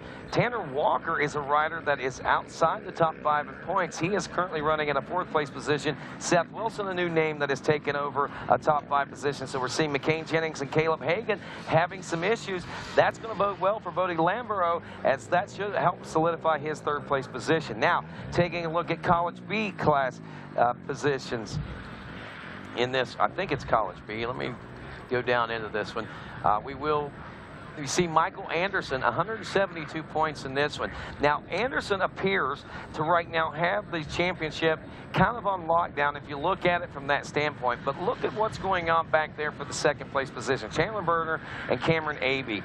Cameron Abey and Berner, 1 point apiece right now. And then another battle going on between Cade Vanderpool and Dylan McClellan. So only 5 points separating those guys. And depending on how these next 2 rounds go and what the throwaway situation is like in this one, it's hard to think that these guys are going to close up on that 2nd and 3rd place position right now, but time will tell that one, and time will also tell what happens here with Anderson. And Anderson right now in the College B class, if we take a look at it, is running in a 5th place position after 2 laps of racing complete. Cameron Abey is running in a 2nd place position. Here's the way it looks, though. The top 5 in the College B: Mikey Nichols, Cameron Abey, Cade Vanderpool, Chandler Berner, Michael Anderson. Anderson, again, is 5th in points. He's got a little bit of room to work with. Berner doesn't have a whole lot of room to work with, as he's got Avey ahead of him. So we may see a new 2nd place position points holder after this one if Avey can get the best of Berner in this one. So we're watching this right now unfold before our very eyes, Mikey. Watching the championship points battle unfold for 2nd and 3rd, 4th and 5th place position. Pretty interesting stuff as far as I'm concerned right there. Another class that two classes I wanted to take a look at were another B classes. They were your Vet B and your Junior B class. Let's take a look at Junior B first. This is the one that leading into Ohio had 8 different winners. after 8 rounds of racing. Since that time, we have seen, I think, Reese Parvin take, if I'm not mistaken, it's been 4 wins that he has been able to accumulate. It's got him in a position. He's not in the lead position in points right now, but he is certainly starting to knock on the door. As we take a look at the standings right now on the racetrack, Nick Davidson is actually leading this one by 34 seconds over Ben Danner. Reese Parvin, here in his home state, only a little ways away from his back door, 2 minutes and 4 seconds back in the number 3 position. Tyler Palmer in 4th, and Nathan Emick is rounding out the top 5. As we look at the points, we see that Reese Parvin has 157 points. He says if he gets a good race here today, and William Wallace, who is 2nd place in the points right now, doesn't have a good race, he could lock it down here today. And the way things are looking, Reese is in 3rd right now. William is in 6th. I don't think there's enough points right there that are available for Reese to put it on lockdown at this particular point. But what we do see is a really heated battle going in to the final round at Ironman GNCC. A winner-take-all kind of affair for the Junior B in these point standings right now between those top 2 and William Wallace and Reese Parvin. So going to be keeping an eye on those guys and seeing what's going on. That Vet B is another class I wanted to take a look at. My buddy New York Dave has gained a lot of points over the course of the last few rounds. He did very well at the X Factor. He had a couple of struggling rounds, but a couple of other good rounds as well. As we take a look at that Vet B class right now, let's see, there it is. We see that Justin Kerr is actually leading the class right now after 2 laps of racing. We got the 120 of Aaron Hendershot in 2nd. Brian Vasco, 456, is running in 3rd. New York Dave Napo, the 698, is running in the 4th place position. Jeremy Gouchard, the number 80, rounds out your top 5. As we take a look at the point standings right now, a bit of a gap between 1st and 2nd, as John Salsa is your points leader. But right now, Salsa is back in a 9th place position in this race right now. 5 spots, that's a lot of points to make up. If Dave can make up a few more positions out here, and if something continues to not bode well for John Salsa, we might see that start to tighten up. But also, look at 2nd place behind Napo. It's Brian Vasco. Vasco is the rider just ahead of Dave Napo. So we actually are looking at the possibility of a 3-way shootout for the championship in this one with Napo, Vasco, and Salsa, especially if Salsa has that bad race today. The big part of this is going to hinge on whether or not Salsa finishes not so strong and Dave and Brian do. And then that's going to lock them up in the points. That's going to tighten it up, make it 3-way. Regardless, Napo and Vasco have got a heated battle going on for 2nd. They don't have much room between themselves and back to the number 4 spot of Justin Kerr. Kerr right now, I don't see he is in the race. Oh, no, he's leading this one. Wow. Yeah. He's going to gain some big points here today. He's got a 28-second lead. He's out of Waynesburg, Pennsylvania. Then Zachary Phillips. Where is Zachary Phillips at right now? I don't see him on there. I don't think Zachary is in this one right now, so he's going to be giving up a lot of points in the top 5 position today. But man, I'm telling you, depending on this race, there's a lot of things that can happen. We could see a 3-way battle going for the championship, or Salsa could secure it here today, and then we'll watch that 3- or 4-man shootout for 2nd place overall. Interesting stuff, fun to watch.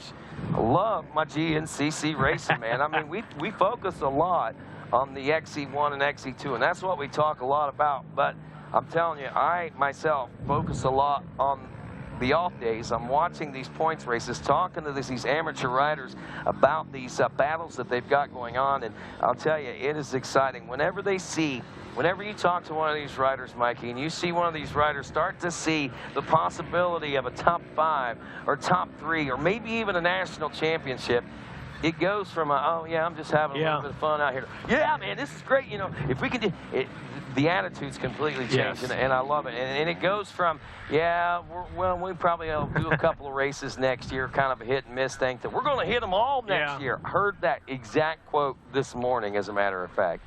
Down to the pro pits, have we got one of our pro riders with issues right now? I don't think no, that's one a 407 machine. So that is Dylan McClellan, actually, out of Gibsonia, Pennsylvania. Dylan, how about that? He rings bells as a motocross racer, too, for some reason. I don't know why. But, man, they're kind of trying to bump start that one down Pro Row, VP Fuels Pro Row right now. mercy sakes alive. What a... I got to say, it is, the grounds here are deceivingly bumpy, rough. I don't know what you want to call it. But the reason it is, I'll tell you a little bit about the history. Now, we've been coming here for this is our 17th running since 2001. But something else that's been taking place here, something that got our attention was that this was an off-roading park before we ever started coming here. They have a big festival, an off-road festival on Labor Day weekend and Memorial Day weekends. And, well, what you're seeing there is remnants of this past Labor Day's mud event. It actually got muddy out here. There's a lot of ruts out there when people were leaving and trail riding through the pits and stuff like that. And they just didn't have a chance to get it all rough back in. They let Mother Nature take care of it, and it's like riding a corn cob out there. It is. It's rough out there, but man, it's certainly, I think, a good indication of where you are at the same time. Yeah. So as we watch these Vet V30 Plus class riders and watch for them to check in, we go back up here. We see that our XC1 Pro class is due in about 4.5 minutes here near the finish line. It is Fowler, Borch, Neal, McClure, and Adam McGill. Remember, we did miss McClure on that one shot, so McClure is still in 4th place position. Didn't see, if I recall, any changes in positions when they came in. Borch, Neal went in 2 and 3 and came out 2 and 3. McClure went in 4, came out 4. McGill comes in some 45 seconds back in the number 5 spot. And I don't know what's going on with poor Adam today, man. I mean, you know, in talking with this rider, you know, at the beginning of the season, it was almost like he was getting ready to announce his retirement and things like that. And he hasn't gotten a win this year. And, you know, you go to talk to him, it's not for lack of trying. It's not like Adam's given up. He was just saying, you know, I'm looking to the future at the same time as I am trying to race for championships and things like that right now. But, you know, basically I think he was just letting us know that he's in it for the long haul. Yeah. GNCC is something that he's going to be in for a long, long time. He's going to be around. We kind of misconstrue that thinking, oh, man, he's getting ready to retire, you know. Well, we'll see after today what it feels like after this one because, like you said, rough track, man. It's very rough. You know, we talk about the pits being rough, but the trails are just as rough out there. I mean, challenging. And I don't mean in a bad way. These guys, they're designed, the ATVs are designed to encounter exact things such as this, but it requires proper suspension setting, tire pressures, tire choices, and things like that to give you the plushest, best feels and best rides out there. Chris Borch just hitting the jump right there, the creek jump, and heading back out. So that time difference, man, I couldn't even tell you. I got to say it's around a minute by now. Yeah, and that's a big change from where we were just earlier in this lap. We remain about the same there with Bryson Neal and Chris Borch, but looks like Walker Fowler has stretched that out a little bit more. Remember, it looked like things might start. Went Sneaky Snake through. It looked like things were starting to tighten up a little bit. But now it's not so much the case between that first and second. I really believe that, like you're saying, I think we're in that neighborhood of a minute plus right now. Walker Fowler's beginning to open things up. And, man, he really finds speed out here that I don't think anyone else, I'm not going to say capable of, but he finds speed in places that I don't think anyone realizes their speed to find it at here. Yeah, it's very true. And you're getting a good look at him right now as he's working up through the Powerline section. Again, one of my favorite shots right there with that nice big long Powerline shot. Power towers in the background. That, my friends, is why this is Powerline Park. Old power lines that run through here. And it has become, I think, a pretty good spot for the racetrack to weave in and out of also. And I'll say this, I mean, as far as being here and in person, I know the folks at home watching aren't here, but if you get the chance, man, next year, this is definitely one to check out because just at the finish line alone, you can see so much of the racing action. I mean, it is, as far as spectators go, it's really hard to beat. Oh, man, you know, and I mentioned it earlier about the race between Barry Hawk and Shane Watts. Yeah. You know, I mean, and that's the beauty of it, the track designers utilize this property to its best advantage to give us just that. If you're at the end of the pro pits, you can walk out by the finish line and you can watch this last mile and a half section of racetrack down this power line and watch these riders all come through and position themselves there coming toward the finish line. And yeah, this is some of the better spectator areas, and it's got the mud hole, man, the power line mud hole. Yeah, exactly. Back out at the Powerline mud hole, seeing some of the action come through there. You know, I have to say it hasn't been nearly as eventful down there this year. That's good, I guess. Yeah.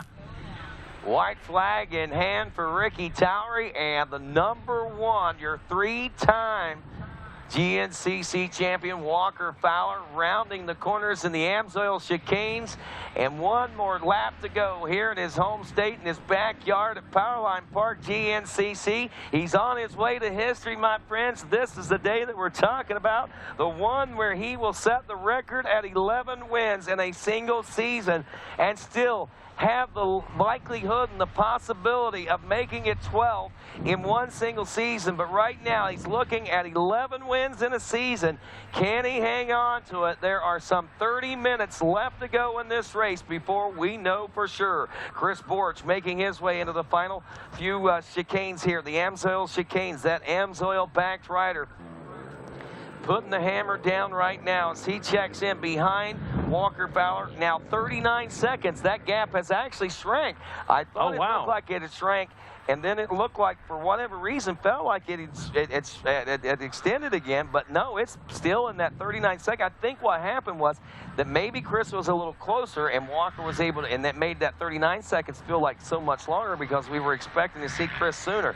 As far as Bryson Neal is concerned, he was 12 seconds back. He's 22 seconds now behind Chris Borch. So that is, he's lost about 10 seconds, but that's still staying pretty kosher with that. And heading into this final lap, you look at it from first to third, we have a 61 seconds, so a minute and 1 second from first to third right now. Walker Fowler basically has got this pretty much on lockdown. Unless something happens out here. Chris Borch, 39 seconds back. Bryce Neal, another 22 seconds back. We see the snake is checked in. Wow, now McClure, here's something that we might want to make note of. McClure's only 8.6 seconds back in that #4 spot. In 5th place is Adam McGill. He hasn't checked in yet, but he was 45 seconds. So McClure is staying very close to Bryson Neal. If we look at lap times right now, McClure turned a 31:11. Bryson Neal a 31:09. That not much off the pace of the 31:05 that Walker Fowler turned. But here, let me tell you this, my friends. Let me tell you this. Chris Borch just raced the fastest lap of the race here in that 12.8-mile course, a 30-minute, 59-second lap time. Though it was only 6 seconds faster. Pretty impressive out of the old champ there, turning the fastest laps. That, again, starting to show that we may be starting to see a glimpse of Chris Borch that we've been looking for nearly 2 seasons now, Mikey. Nearly 2 seasons since Chris Borch took a win. The last win he took was at Ironman GNCC in 2014, believe it or not. 2 full seasons that we've gone now since Chris Borch has taken a win. Are we starting to see the stage being set for Chris Borch to get the momentum back on his side when we roll into the Ironman?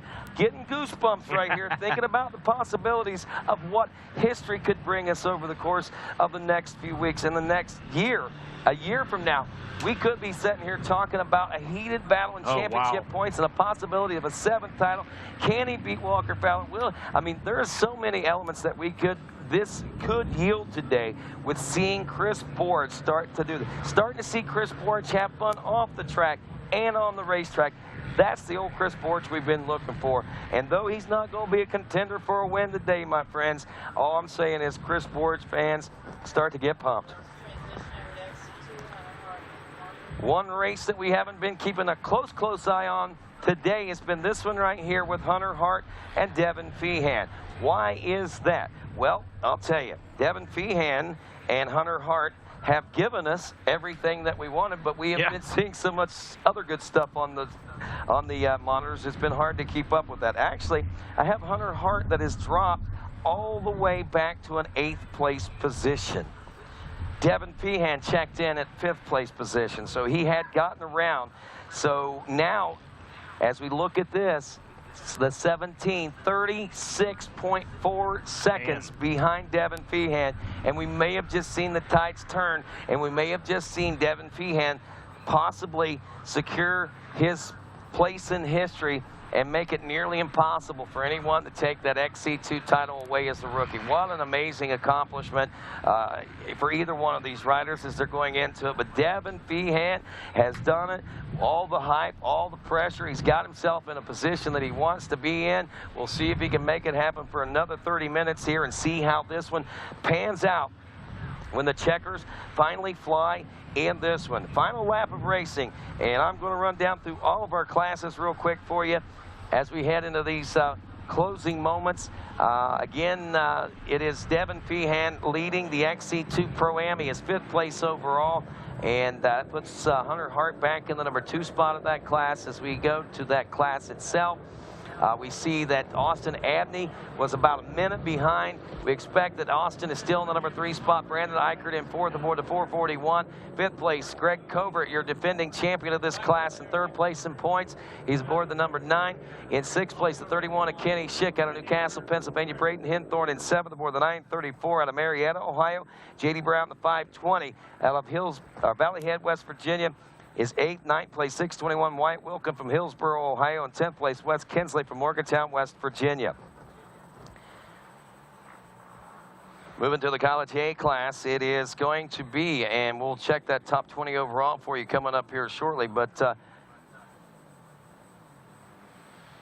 College A class starting to look a little bit like this. Sklata up front, 1 minute and 37 seconds now out ahead of Drew Landers. Bodie Lamoureux in the number 3 spot, only a second behind him, so they're due in the next 5 minutes. That's going to be an exciting battle to watch. It's going to be exciting to see where Glata actually lands in the top 20 overall after this particular lap, as he was turning some pretty fast lap times of 33-37. Like we said, that was some of the faster XC2 lap times that we were seeing up to that point.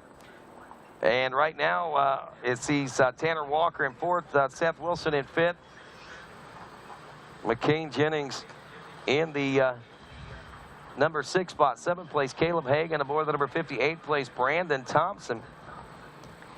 The 390, he's out of Corning, Ohio. Cage Chrisman out of Ford City, Pennsylvania. 172 and 9. Josh Simmons out of Marietta, Ohio, rounds out your top 10.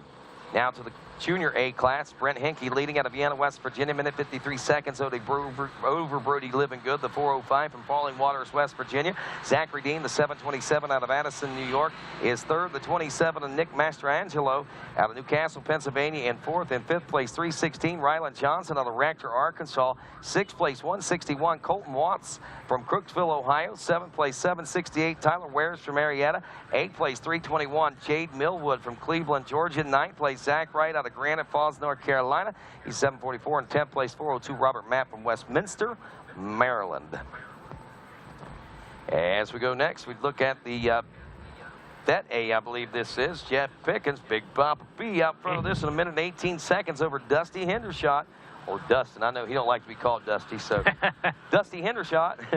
No, I'm just playing. But 806 out of Washington, West Virginia. Guy's been a major threat all season long. Actually taking an overall top amateur position himself at one point this season. Brad Whitehead, the number 821, running in the number 3 spot. Dallas Goins, the 915 from Westerville, Ohio, running in the number 4 position. Brian Halsey from Washington, Missouri, 204 and 5th. 6th place, number 870, Adam Reed from Bealsville, Ohio. 7th place, the 86, the Marlboro man, Todd Muscala from Uniontown, Pennsylvania. 8th place, 39, Corey Blinkowitz from Elwood City, Pennsylvania. 9th place, 728, Walter Schumacher from West Mansfield, Ohio. 10th place, 781, Jared Little. And hopefully our data connection gets back here real quick and we can get the rest of these guys for you as we go to that senior A-B class. Don't look like that's going to be the case for us, though, unfortunately. So we'll go down this way and try to do it this way. Senior A-B class. I got Michael Haynes leading this one, and Haynes on the Honda, number 409, with Chris Berry, the 403 in that second place position. 301, Jason Noble. Looking at about 6 minute, 48 second deficit right there. 301 back in the number 3 position. So with the senior A-B, go to the college B now. Mikey Nichols leading that one. Mikey Nichols 1 minute and 43 seconds over Cameron Avery, who has now moved into the number 2 spot with Cade Vanderpool in third. Again, depending on how this one finishes, we could see some big jumbles up as far as the championship points race in that one. Third place is Cade Vanderpool on the 356 Honda. Then we got 4th place 540 of Chandler Berner. 5th spot, the 187 Michael Anderson. 6th place Ezra Barrick, 333. 7th spot is Jesse Parker. 8th place is the 902 Kel Howard. 9th place 419 Emily Wise. And 10th place is Austin Weller. Junior B class now, so we take a look at this one. Nick Davidson leading Ben Danner by about 34 seconds, it appears. Actually looks like Ben Danner is closing up and closed about 30 seconds off the previous lap there on lap 2, so a 34-second gap. We should see a pretty good battle, I think, shaping up amongst these guys, Mikey, if we keep an eye on that. Reese Parvin back in the number 3 spot. He is your point leader, as we were talking there a little bit ago. Tyler Palmer, the 413 in 4th. Nathan Emick in 5th. Andrew Phillips in 6th. David Kite in 7th. William Wallace, he is 8th place. Evan Timko is 9th. And Brett Fike in 10th. Wallace is a rider that is vying for one of the, for the top spot with Reese Parvin in that championship right now. And a little bit behind the 8 ball he is today. Reese Parvin, though, in 3rd. That might be the saving grace that keeps that championship alive heading into the final round of the Ironman here in a couple of weeks. Justin Kerr right now leading the Vet B class. In the number 2 spot then is Aaron Hendershot, the number 120. 3rd place is Brian Vasco, the 456. 4th place, New York Dave Napo. And Vasco and Napo, they've got their own battles. We talked about the point standings amongst those guys earlier. Still a little ways back from a championship, but they're battling for 2nd. Jeremy Gouchard, the 5th place position. Philip Yates in 6th. William Bolin in 7th. Tim White is 8th. Adam Sadlon in 9th. And Matt LePage, the 352, rounding out your top 10. John Salsa is back in 11th place position, 12th place position in this class. He is your point leader in the Vet B class, and he's 12th place in this one. So, wow, this could shake things up there for those riders. And that pretty much is going to wrap up basically all of our classes here as we roll into this final lap of racing. And through this final lap of racing, we are looking at about an hour and 40 minutes, hour 39:07 according to timing and scoring right now.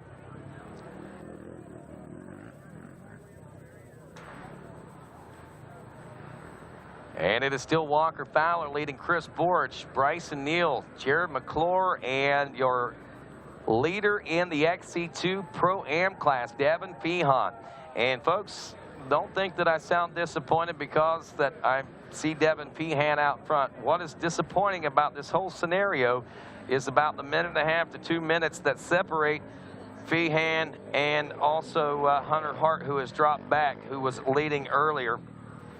So just a tough break there for that particular championship if you're a fan of watching championships go down to the wire. But hey, this race isn't over either, so stick around. It could still change before it's all said and done.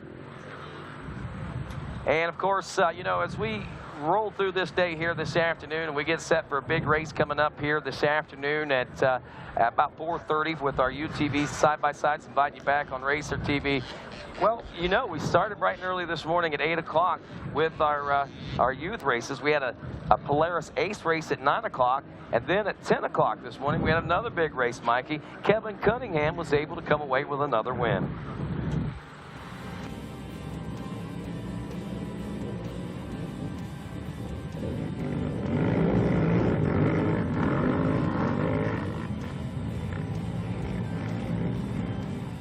All right, guys, down here with Kevin Cunningham. Kevin, 2017 season's wrapped up. This is win number 9. Yep. No, got off to a great start there. This Powerline track, it's pretty sketchy when it comes to the rain we got. I mean, it just doesn't matter if it's dry or wet. It's always usually pretty dry, slick, but it's fast, so you kind of got to watch what you're doing. But got off to a second-place start there behind Robbie, and he missed a turn and fell in behind me, and we kind of pulled away from the pack all day. And we did some shocks set up different, and these Fox shocks, man, we had them dialed in all day and led every lap and brought it here and put it in the center of the box for the 9th time this season. And hopefully in Ironman we can make it 10 and get 10 wins out of 13 rounds. There we go. We'll take it back to you guys in the studio. And, of course, man, Kevin on his way to yet another big win and another national championship, I guess, out there, huh, man? That title was secured, I think, at Mountaineer, if I'm not mistaken. Correct. Yeah, he did secure it up then, and these are just kind of like Lane McCormick, icing on the cake, man. Just enjoying it. What about the WXC class? I haven't caught that one. The WXC is basically between Tracy Pickens and Angel Knox, and Tracy got it today. Angel took a 3rd place win, so that's going to come down to Ironman. Wow. Yeah. Man, Angel, I guess I'm hearing that Angel had a mechanical issue, at least what she said on the podium there earlier. So, wow, that's pretty cool. There's a 9-time champion, like a 3- or 4-time champion. Yeah. Those two have gone at it. Wow, you guys got to make it to Ironman just to watch WXC racing. If none of this other stuff interests you, come watch WXC. For that sure. won't interest you.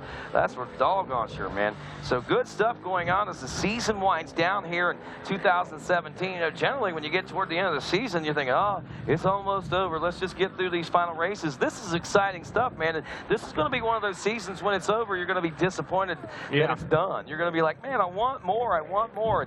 You know, that's the best way to leave them is want more, man, because that's going to make people that much hungrier for next year. It's going to make them work that much harder for those championships and bettering themselves in positions and overalls and things like that. Man, I love it. This year, I don't know, I'm at a higher note at this point of the championship season. Normally, I'm going down with, you know, there's only 2 left to go, and it gets depressing, but I'm just so amped up right now about the excitement that the rest of this round and the Ironman in what, 3 weeks, I guess, is going to hold for us. So I'm just really excited, and I'm glad that we're on Facebook Live. Yeah, that's awesome. Yeah, we're broadcasting and streaming through Facebook today, so we'll welcome everybody out from Facebook. I just think that we got big things going on as far as GNCC is concerned, and it's only continuing to grow and get bigger and better and cooler all the time, I guess, for a lack of better terms. That's exactly right. And there's still so many stories. This late in the season, we're at round 12. We've still got stories coming into this one. We're going to have a whole slew of stories going into round 13 at Ironman. It's just been one heck of a season, and we are not done yet. Well, if you haven't picked up your event souvenir shirts, you can do so. Go down to the Moto Tees event souvenir shirt, pick up a Johnny Gallagher event t-shirt. Now, you folks watching at home, you want one? MotoTees.com. You can order one online, and I'm sure that they'll get that shipped out to you here in this next week or so. Go to MotoTees.com, find out more. Get your Johnny Gallagher t-shirts, and wow, Johnny is a mainstay, and again, this is right out his back door. UTVs, we got a UTV shirt. Colin Truitt, who's going to be going at it here in just a little bit on the UTV course. He's featured on the event t-shirt this weekend, and Grant Baylor is the the t-shirt. Also, Colin Truitt got second today in the Ace race. So he's doing double duty. He's doing side-by-side racing, and he did the Polaris Ace race. Man, that was a really good battle today. If you didn't get a chance to watch that one, I think we've got a mini gold mine down there right now, believe it or not. And that's one that race fans that you need to really start to pick up on watching. And the reason being is because it offers every bit of excitement that you could ever want in racing. It's not the biggest class. We had 11 competitors out there, but 11 fierce competitors is what we watched go at it today, especially through that top 5. So thanks to our Polaris Ace competitors, and thanks to Polaris Ace, our title sponsor here this weekend at the Powerline Park GNCC. About 15 minutes or so out, we can expect to see a checker flag and Walker Fowler stepping into history as he will establish an 11th win, something that no one has ever done in the history of GNCC racing in a single season. Walker Fowler breaking, setting, and smashing records.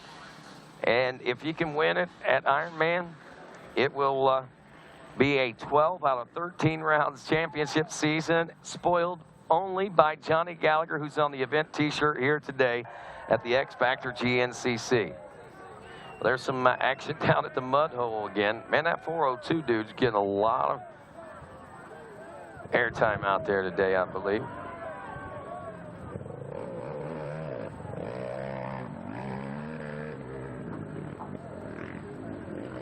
Well, as the crowd begins to thin, it's obviously a telltale sign that they want to come over here and be a part of the historic podium presentations that will be taking place, as Walker Fowler will notch into the history books win number 11, barring no problems now. But here and between here and the finish line itself, or wherever it is that he happens to be on the racetrack right now,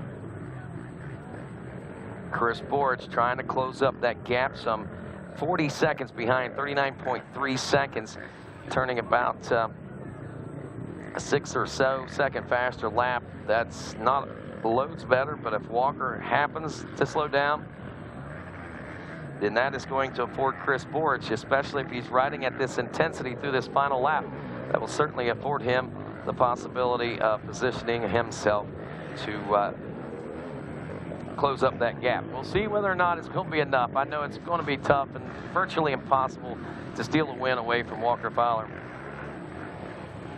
But regardless, we all wait with bated breath, because you cannot, and Walker will be the first to admit to that, you cannot count your chickens before they hatch. So he is not counting anything. But right now, I know he's got to be pretty stoked. 10 minutes, and we should expect to see our lead riders in here at the finish line, led once again by Walker Fowler. When that checker flag flies, it will be a historic flag for Walker Fowler. And every race, well, another race win, if you can do it in Ironman, will be another historic flag, as Walker Fowler is one that has certainly taken it upon himself to rewrite the history books of GNCC racing since his young career in the youth ranks. And here's the interesting and cool thing about it. Nearly every record that Walker Fowler set coming up through the youth and amateur ranks, Hunter Hart has bested. And Hunter Hart wants Walker Fowler to know that he's only a little while away from lining up on that front row and trying to go for those wins. So wow, two prodigy children meeting on the starting line one day. Maybe a couple more years before it happens, but wow, that day when it arrives is going to be a day, there's no doubt about it. Devin Feehan, though, is the man of the hour in the XC2 Pro-Am class today, as he may be securing that championship in the XC2 class with a 5th place ride, and troubles by the number 17 of Hunter Hart. I'm going to have to go back and see exactly where Hart is in the class. As we take a look at that XC2 class, Hunter is still in the number 2 spot. He's 36 seconds back, but he had lost several positions overall, but not lost a lot of time. So, with that being said, in reality, this final lap for Devin Feehan and Hunter Hart may be a little more intense than what originally anticipated. I thought that Hunter was struggling and was losing more and more time, but with only 36 seconds lost at this particular point, one has to think that maybe there might still be a chance for this one to heat up and be a nail-biter right down to the finish. Feehan's got the classic advantage, though, right now. Austin Abney still back in the number 3 spot, the 7:03 from Petersburg, Indiana. 2 minutes, 42 seconds behind second, as Brandon Eichert to 4:41, less than a second behind him, behind Austin Abney. Then Greg Covert, 2 minutes and 14 seconds back. Looks like Greg may have just settled into the pace. Your defending champion of the XC2 Pro-Am class. He said this morning coming into this one, he knew his hands were going to be full. He knew what the competition was going to be like. And though he didn't want to lose the championship, he did expect the challenges that were laid out there. A commendable champion, a true champion, Greg Covert of this XC2 Pro-Am class. But I'm sure after this season, he'll be making the move up to the XC1 Pro class. So these are the fleeting moments, if you will.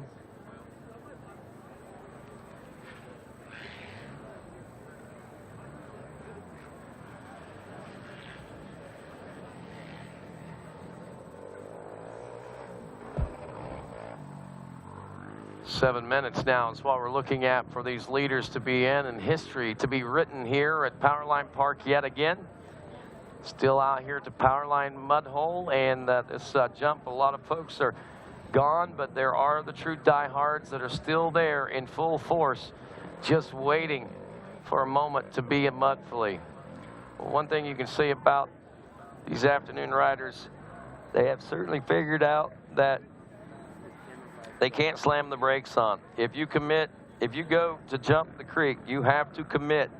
If you do not, then you find yourself in loads of trouble and scuds of trouble, which we've seen some popping in and out of there a couple of different times. But all in all, I think this year's Powerline mud hole has not created the excitement that we have seen in past, but yet still pretty exciting, especially when you see Walker Fowler going through there like he's on fire.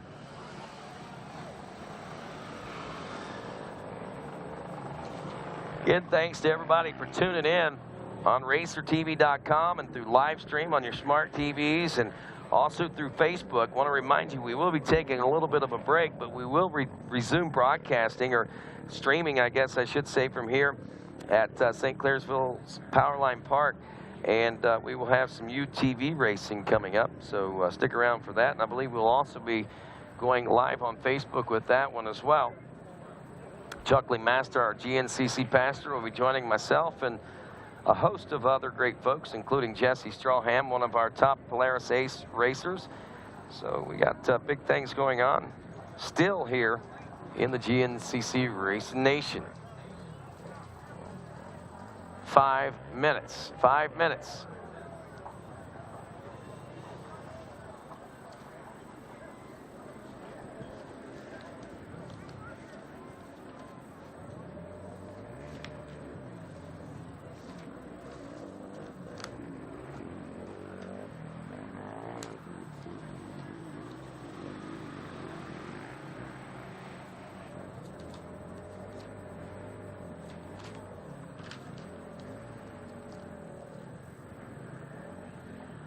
So again, UTV racing coming up here in a little bit.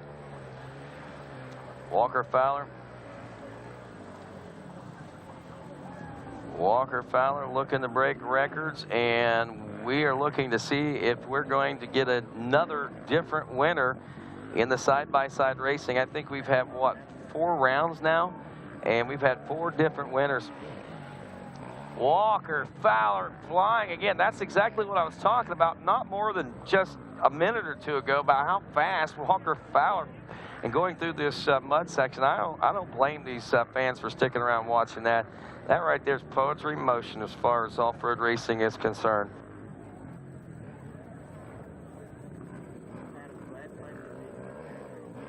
What about Chris Borich? Is Borich making any gains out there? We'd wondered about that, some 40 seconds behind. And I'll tell you, with the speed at which we saw Walker Fowler go by at our camera shot that last time, I had to wonder, is anybody going to be able to keep that pace? Even the great Chris Borich, because Walker is riding a rocket out there, it looks like right now, and quietly in control of all that horsepower, just making things happen. Top amateur right now still comes out of your junior A class. 18th place overall is Brett Henke. The lapse time is 1 hour, 36 minutes, 37 seconds. 3.5 seconds off that pace. And 19th is Jeff Pickens. He's 19th. And your college A class leader, John Glotta Jr., his elapsed time of 1:36.54. So taking a look at that, he would be 20 minus 3, 17 seconds, I believe, if I'm calculating that right. 17 seconds out of top amateur overall honors right now. If you look at lap times, Brett Henke posted a 35:32 last time. Jeff Pickens a 34:15. So in theory, Pickens should be getting around Henke on adjusted time, and a 35:29 for John Glotta. So unless Glotta picks it up here in this final lap, Henke and Pickens are left to do battle for that top amateur spot. It's a lot of seconds to make up, but Glotta, I think, is one of the riders that is in position and can possibly pull that feat off. If you look back to the youth days, we've seen it happen with him in the youth days, just like we've seen it happen with Hunter Hart in youth days and all the way through the amateur ranks in the XC2 Pro-Am.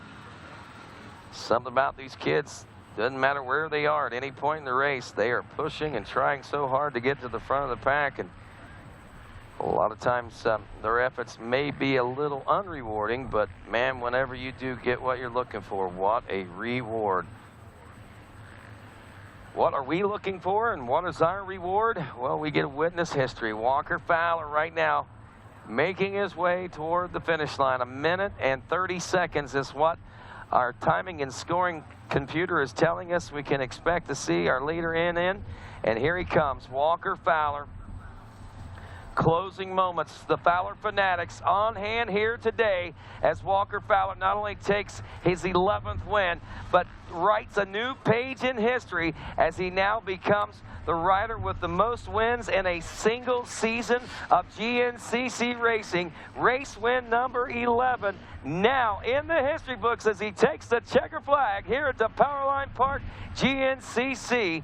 And Walker Fowler has done it once again, my friends, posting up his 4th win at Powerline Park GNCC itself. Maybe actually, I think, 5th win at Powerline Park GNCC, but more importantly, his 11th win of 2017, which breaks the record formerly held by Caleb Russell and by Chris Borge, and shared with him for only 2 weeks before he was able to move ahead in the history books.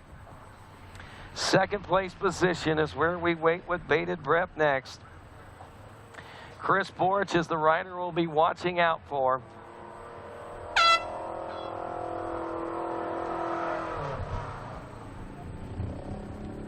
A 30:59 lap time last time around, and at the finish line and checker flag, our Chris Borge checks in 54 seconds back that time. So we saw the pace drop just a little bit for Chris Borge, but we also saw the intensity of the pace at which Walker Fowler was riding at when he came through that Powerline mud hole out near that 11-mile marker there just a few moments ago. As our riders now exit this racetrack, we wait to find out about 3rd place. Does Bryson Neal hang on to it, or does the Cobra strike on the final lap to take that 3rd place position away? Let's see. At the checkers, Bryson Neal will take 3rd place aboard the number 5 out of Bidwell, Ohio. 19 seconds behind Borge. He and Borge 30 minutes, 49 seconds, 30 minutes, 46 seconds for Bryson Neal. And look at this, a lap time of 30 minutes, 34 seconds for Walker Fowler. Only a handful of seconds separating them on this last lap as, wow, things were certainly very inspiring and exciting. Jared McClure, I believe, will be checking in next with, there he is with 4th place. He's come in 33 seconds behind Bryson Neal, securing 4th. But again, we see ourselves in that point race for 2nd place position in this XC1 Pro class.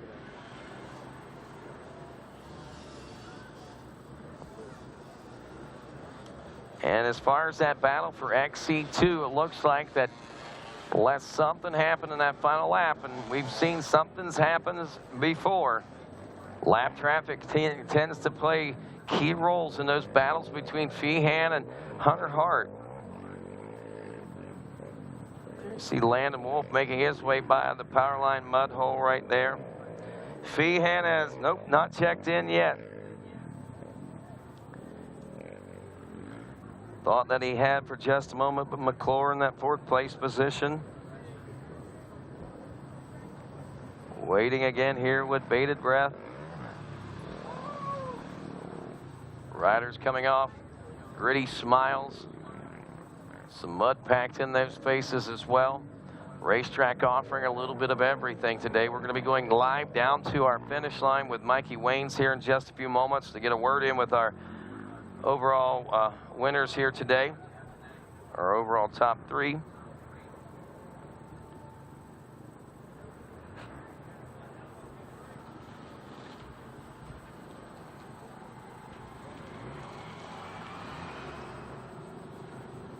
Lots of smiles out here today as they make their way past the RacerTV broadcast booth today. And it looks like everybody is really happy with what they're witnessing here today and what they still have left to witness with the side-by-side racing coming up here shortly.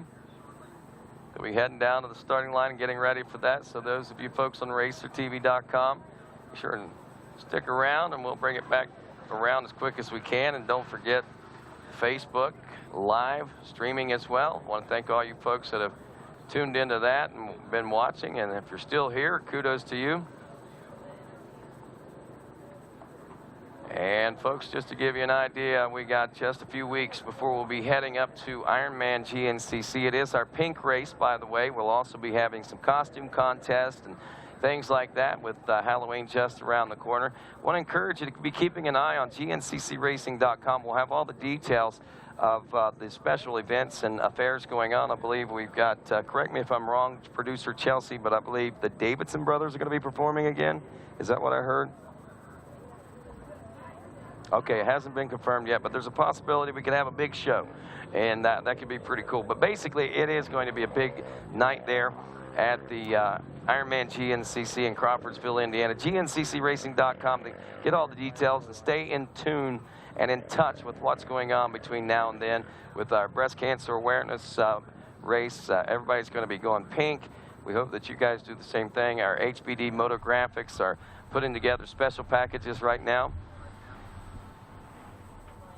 All righty, let's head on down to the finish line with Mikey Waynes.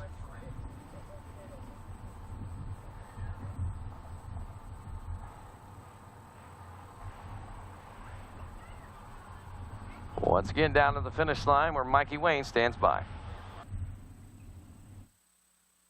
Fowler, man, most wins in a season. It's awesome, man. That's 11 feels so cool. These boys didn't make it easy. You know, the gap there at the beginning, Jared and I kind of stretched it out, and he, at the FMF PowerPoint, got around me and put a little time on me. I had to ride really hard. Oh, hey, I can hear myself talking. That's wild.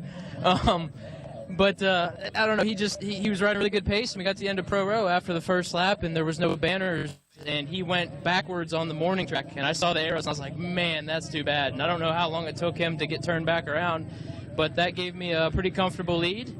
And then, you know, from there, I just kind of put my head down and tried to ride really hard. But, you know, the gap wasn't really getting stretched out at all. Obviously, Jared must have had some issues, but Chris was riding really well. I don't know where Neil was. Was he third? You know? No? Okay, well. But the old champ was riding really good. I knew his crew was excited because usually, like, mid-race, they're, like, cheering for me and stuff. This time they were real intent on the pit boards. So, you know, I knew I had to just keep it on the trail and just bring her home. Well, good work, man. I mean, this most wins in the season, what's that mean to you? It's just really cool that there's, you know, not more than one name. So these guys behind me, and, you know, even the motorcycle guys. I know Caleb's going to have a little hunger coming in now that we got that record. And I don't know, it's pretty cool. It's just exciting to have something with my name on it for people to strive for in the future. All right, man, I like it. Big congratulations to you. Rodney, we'll take it back to you down in the studio. All righty, thanks a lot, Mikey. And yes, again, congratulations to Mikey Waynes as we do a high-fly aerial view of our Powerline Park. Look at this beautiful, massive piece of property. The crowd's in here, and of course, a lot of racers in, but as much as racers, we got a huge spectator crowd that is donned its way around this 12.8-mile race course today. It seems like everywhere you look around here, it's becoming very Ironman-ish, if you will. Eventually, we may be able to see, put everybody basically shoulder to shoulder around the racetrack and create a wall of people around that. But so you can see nice, beautiful fall colors. It's a great weekend here in St. Clairsville, Ohio, as our fall foliage beginning to make its changes in the colors. So within the next couple of weeks, this is going to be a prime location to come and watch the colors. If you're a fall color watcher, this area is going to be extremely fun to come and check out.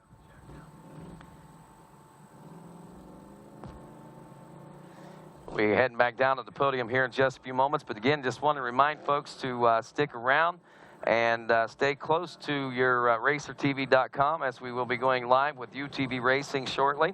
And don't forget, tomorrow at 1 o'clock, we'll be back here live again for more of the two-wheel action. Caleb Russell. All right, let's head on down to our XC2 winner, Devin Feehan and Mikey Waynes. And this win has got to feel good. It's been a few rounds before we've seen you at the center of that box. Yeah, absolutely. I was just thinking about that, and definitely feels good to be back on top. Well, talk to us about this race, man. What did it take to get this win here today at Powerline Park? Let me tell you, man, me and Hunter just got out front off the start, and I was chasing him around, and I was like, man, this is going to be a fight. So as soon as I got around him, I knew I wasn't going to be able to slack off, and it was just push, push, push all day. Well, great work, man. Does this carry you some momentum heading into the last round of this season and clinch this 2017 season? Yeah, it definitely helps a lot. You know, I hope to just keep it rolling, man. All right, that'll work. Devin Feehan, the winner of the XC2 here at Powerline Park. Well, he's got his work cut out for him, but he's one step closer to being the XC2 Pro-Am champion. Again, when we head to Ironman here in a few weeks, we will see whether or not he's going to be able to solidify that and secure that wholeheartedly 100%. I think it's going to go right down to the wire, and the finish is going to be very critical for a lot of folks heading into that one for sure. And speaking of Ironman, we will be back live on RacerTV.com again in live stream. So if you can't make it out there and join the masses that are going to be there, we hope that you join us on RacerTV. We'll be live around 1 o'clock on that Saturday, and again at 1 o'clock on that Sunday for the bike race. We'll be doing UTV racing there, as well as that will be their series finale. And like we said, that's what we're gearing up for right now. 4 different races, 4 different race winners, 2 rounds left to go, and a very tight and heated championship battle going on right now in the UTV racing. So really excited about what this next hour and a half or so, 2 hours, are going to bring us as far as racing is concerned. And for those of you folks here at the track, don't forget we got lots of great nighttime activities, including chapel services coming up at 7 o'clock. Well, folks, that's going to wrap things up here on RacerTV.com live stream and on Facebook. I want to say thanks to everybody that has tuned in and joined us all day, and look forward to seeing you back here in just a few minutes for UTV racing, and back again tomorrow for motorcycles. On behalf of everyone here at RacerTV, I'm Rodney Tomlin saying good day, everybody.